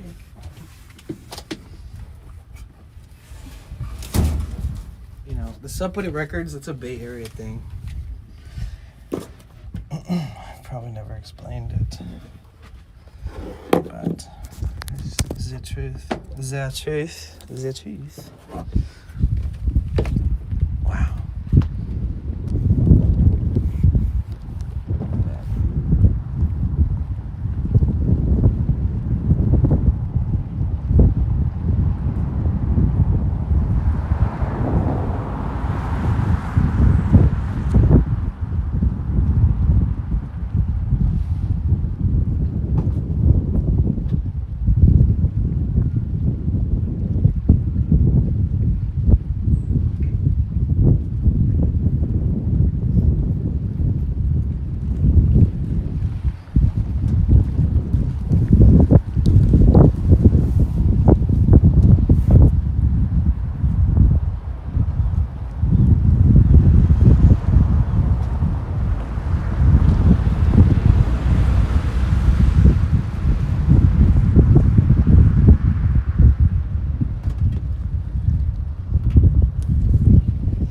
Positive vibration, yeah.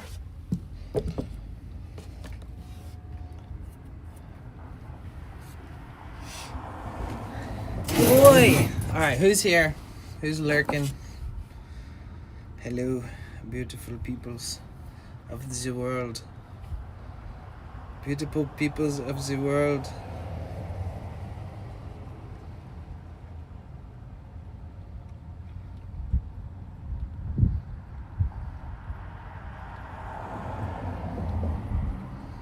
Beautiful people of the world.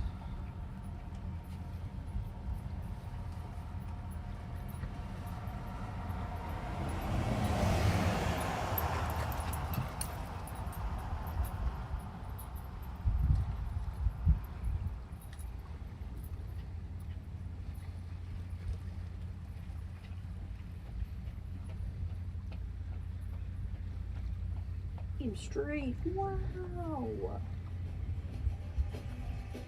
Amazing. Alright, what do you guys think of the highlights and shadows on the doggo? Kind of want to do like an orange.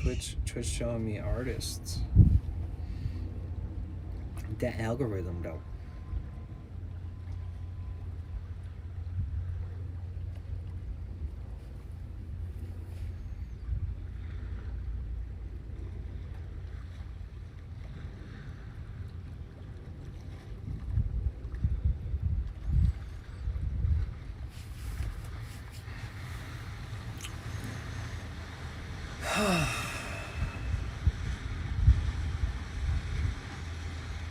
I'm so excited to just like eat some food and sleep. Like I feel like finally getting some rest.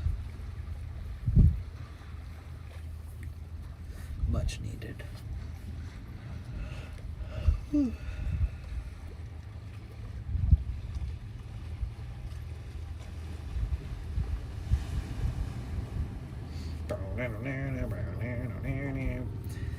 Yeah, we gotta ramp up the adventures and the vibes. Now that I'm here, I can get some rest. I gotta do like an oil change, fuel filter change and stuff before we go to San Francisco. It's all I really can do. I gotta order my new driver's license too. And it's all I really got. It's all I really got. Maybe a good Costco, not maybe, a good Costco around on the way up or something. But until then, we can just rest and enjoy San Diego and support the local businesses.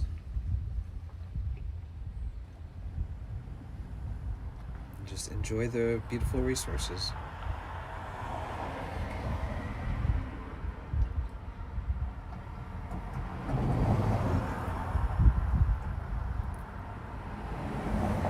Oh yeah.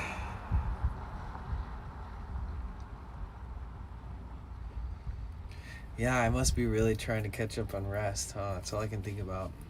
And I drink. Yo, thank you. Thank you so much for the 222 bits, Jagged Planet, Jagged Johnson. I drank a pretty good amount of caffeine, like literally right before I started the stream. I was drinking it still. I guess there's no need. Thank you for the 22 bits.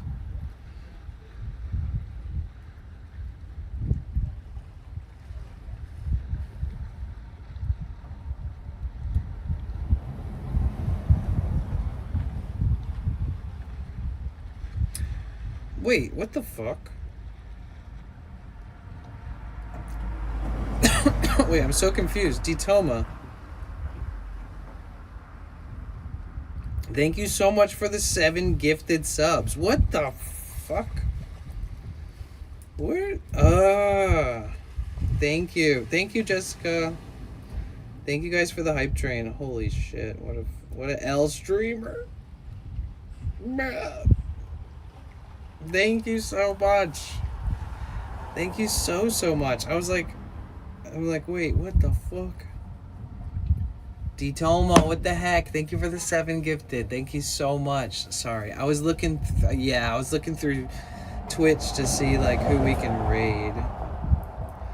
My Johnson ain't jagged, just the planet. Okay, sure, that's what they all say. Detoma, thank you. And thank you so much, Jessica. And thank you so much, Jagged. Detoma, where are you? Bruh. Thank you so much. Fucking how long ago was that? Like 20 minutes ago or some shit? It's not even on my event list. That is so weird. The Stream Buddy does this weird thing that when you refresh your event list, it shows you like the follows and the subs from like 2 hours ago and not from right now. Damn. Lorna, hi. Haven't heard you play your drum in so long. So wonderful. Thank you. Sorry, I'm in La La Land after playing that thing. I get all excited and lose track of reality.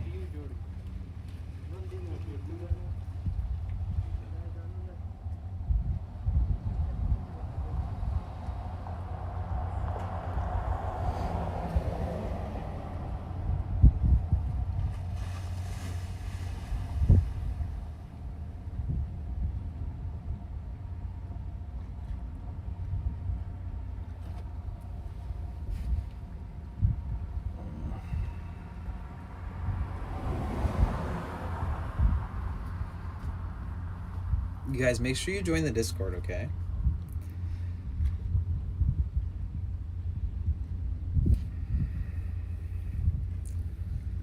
Man. I'm suddenly struck with so much hunger. The only thing is driving and parking around here is rough on Wednesdays, so like if you have a spot like this, you just kind of hold it down and wait till everybody leaves the farmer's market to get a better parking spot. Like if you're gonna go get food or something, it can be kind of tough. Not so bad though. Detoma, thank you so much for the 7 gifted tier 1s. You're a legend. Thank you. Oh wait, no, I put my hair up while it was wet. Fuck. I shouldn't have done that. Shit. Now my dreads are gonna be all wavy and weird.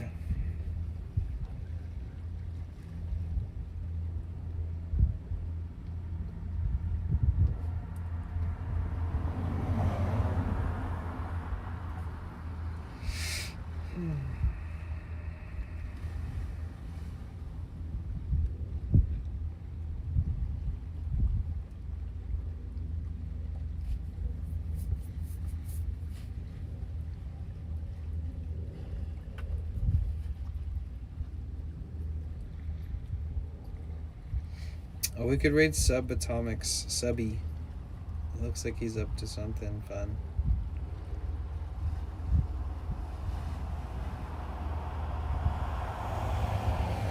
He's at the Frankenson Collectible Show.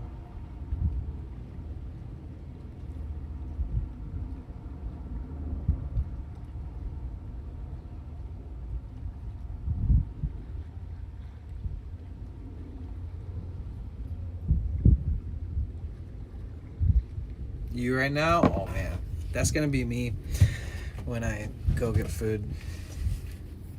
I might even just leave my van parked over here and walk across town just so I can get a nice walk in and walk all the way back after I eat. It's probably the best option.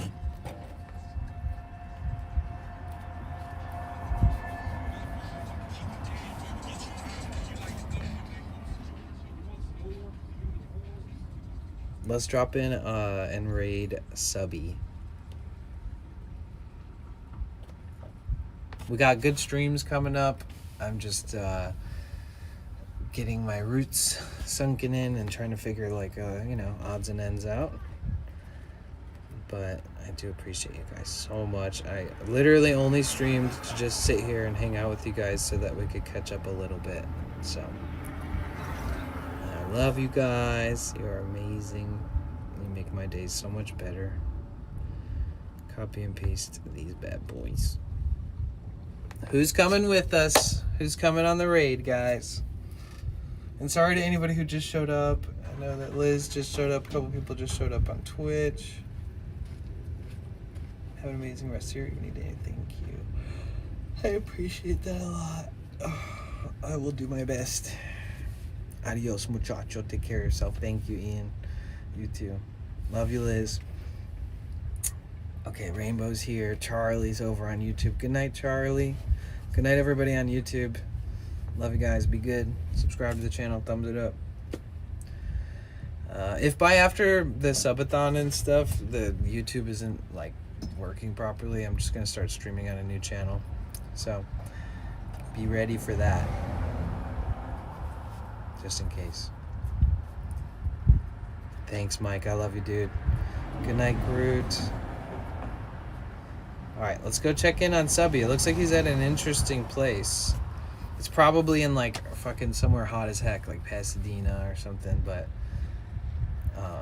I don't know exactly where it is, but I'm sure if I knew where it was, I'd be like, nah, I'm not going out there for that, sorry.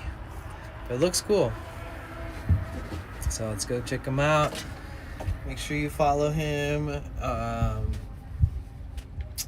He should be partner by now, but he was like going to school and all this stuff, so he wasn't really able to have the time to do it. But now that you only need 6 days out of the month with 75 average instead of 8, he's much more likely to get partner now. So hopefully he gets a couple deep cell lurkers from the raid too, so numbers go up a little bit. Love, guys. Appreciate you guys. Thank you again, D-Toma, and all of you guys. And thank you for all the resubs. I appreciate you. Later, Natty. So I'll see you guys in Subby's stream. He's also in California. He's an IRL streamer. He does all kinds of interesting streams. Ongo bongo.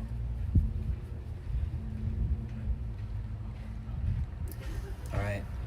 Make sure you guys be good to yourselves. You guys are always so good to me. So make sure you take that same care of yourself. Love you guys, and I appreciate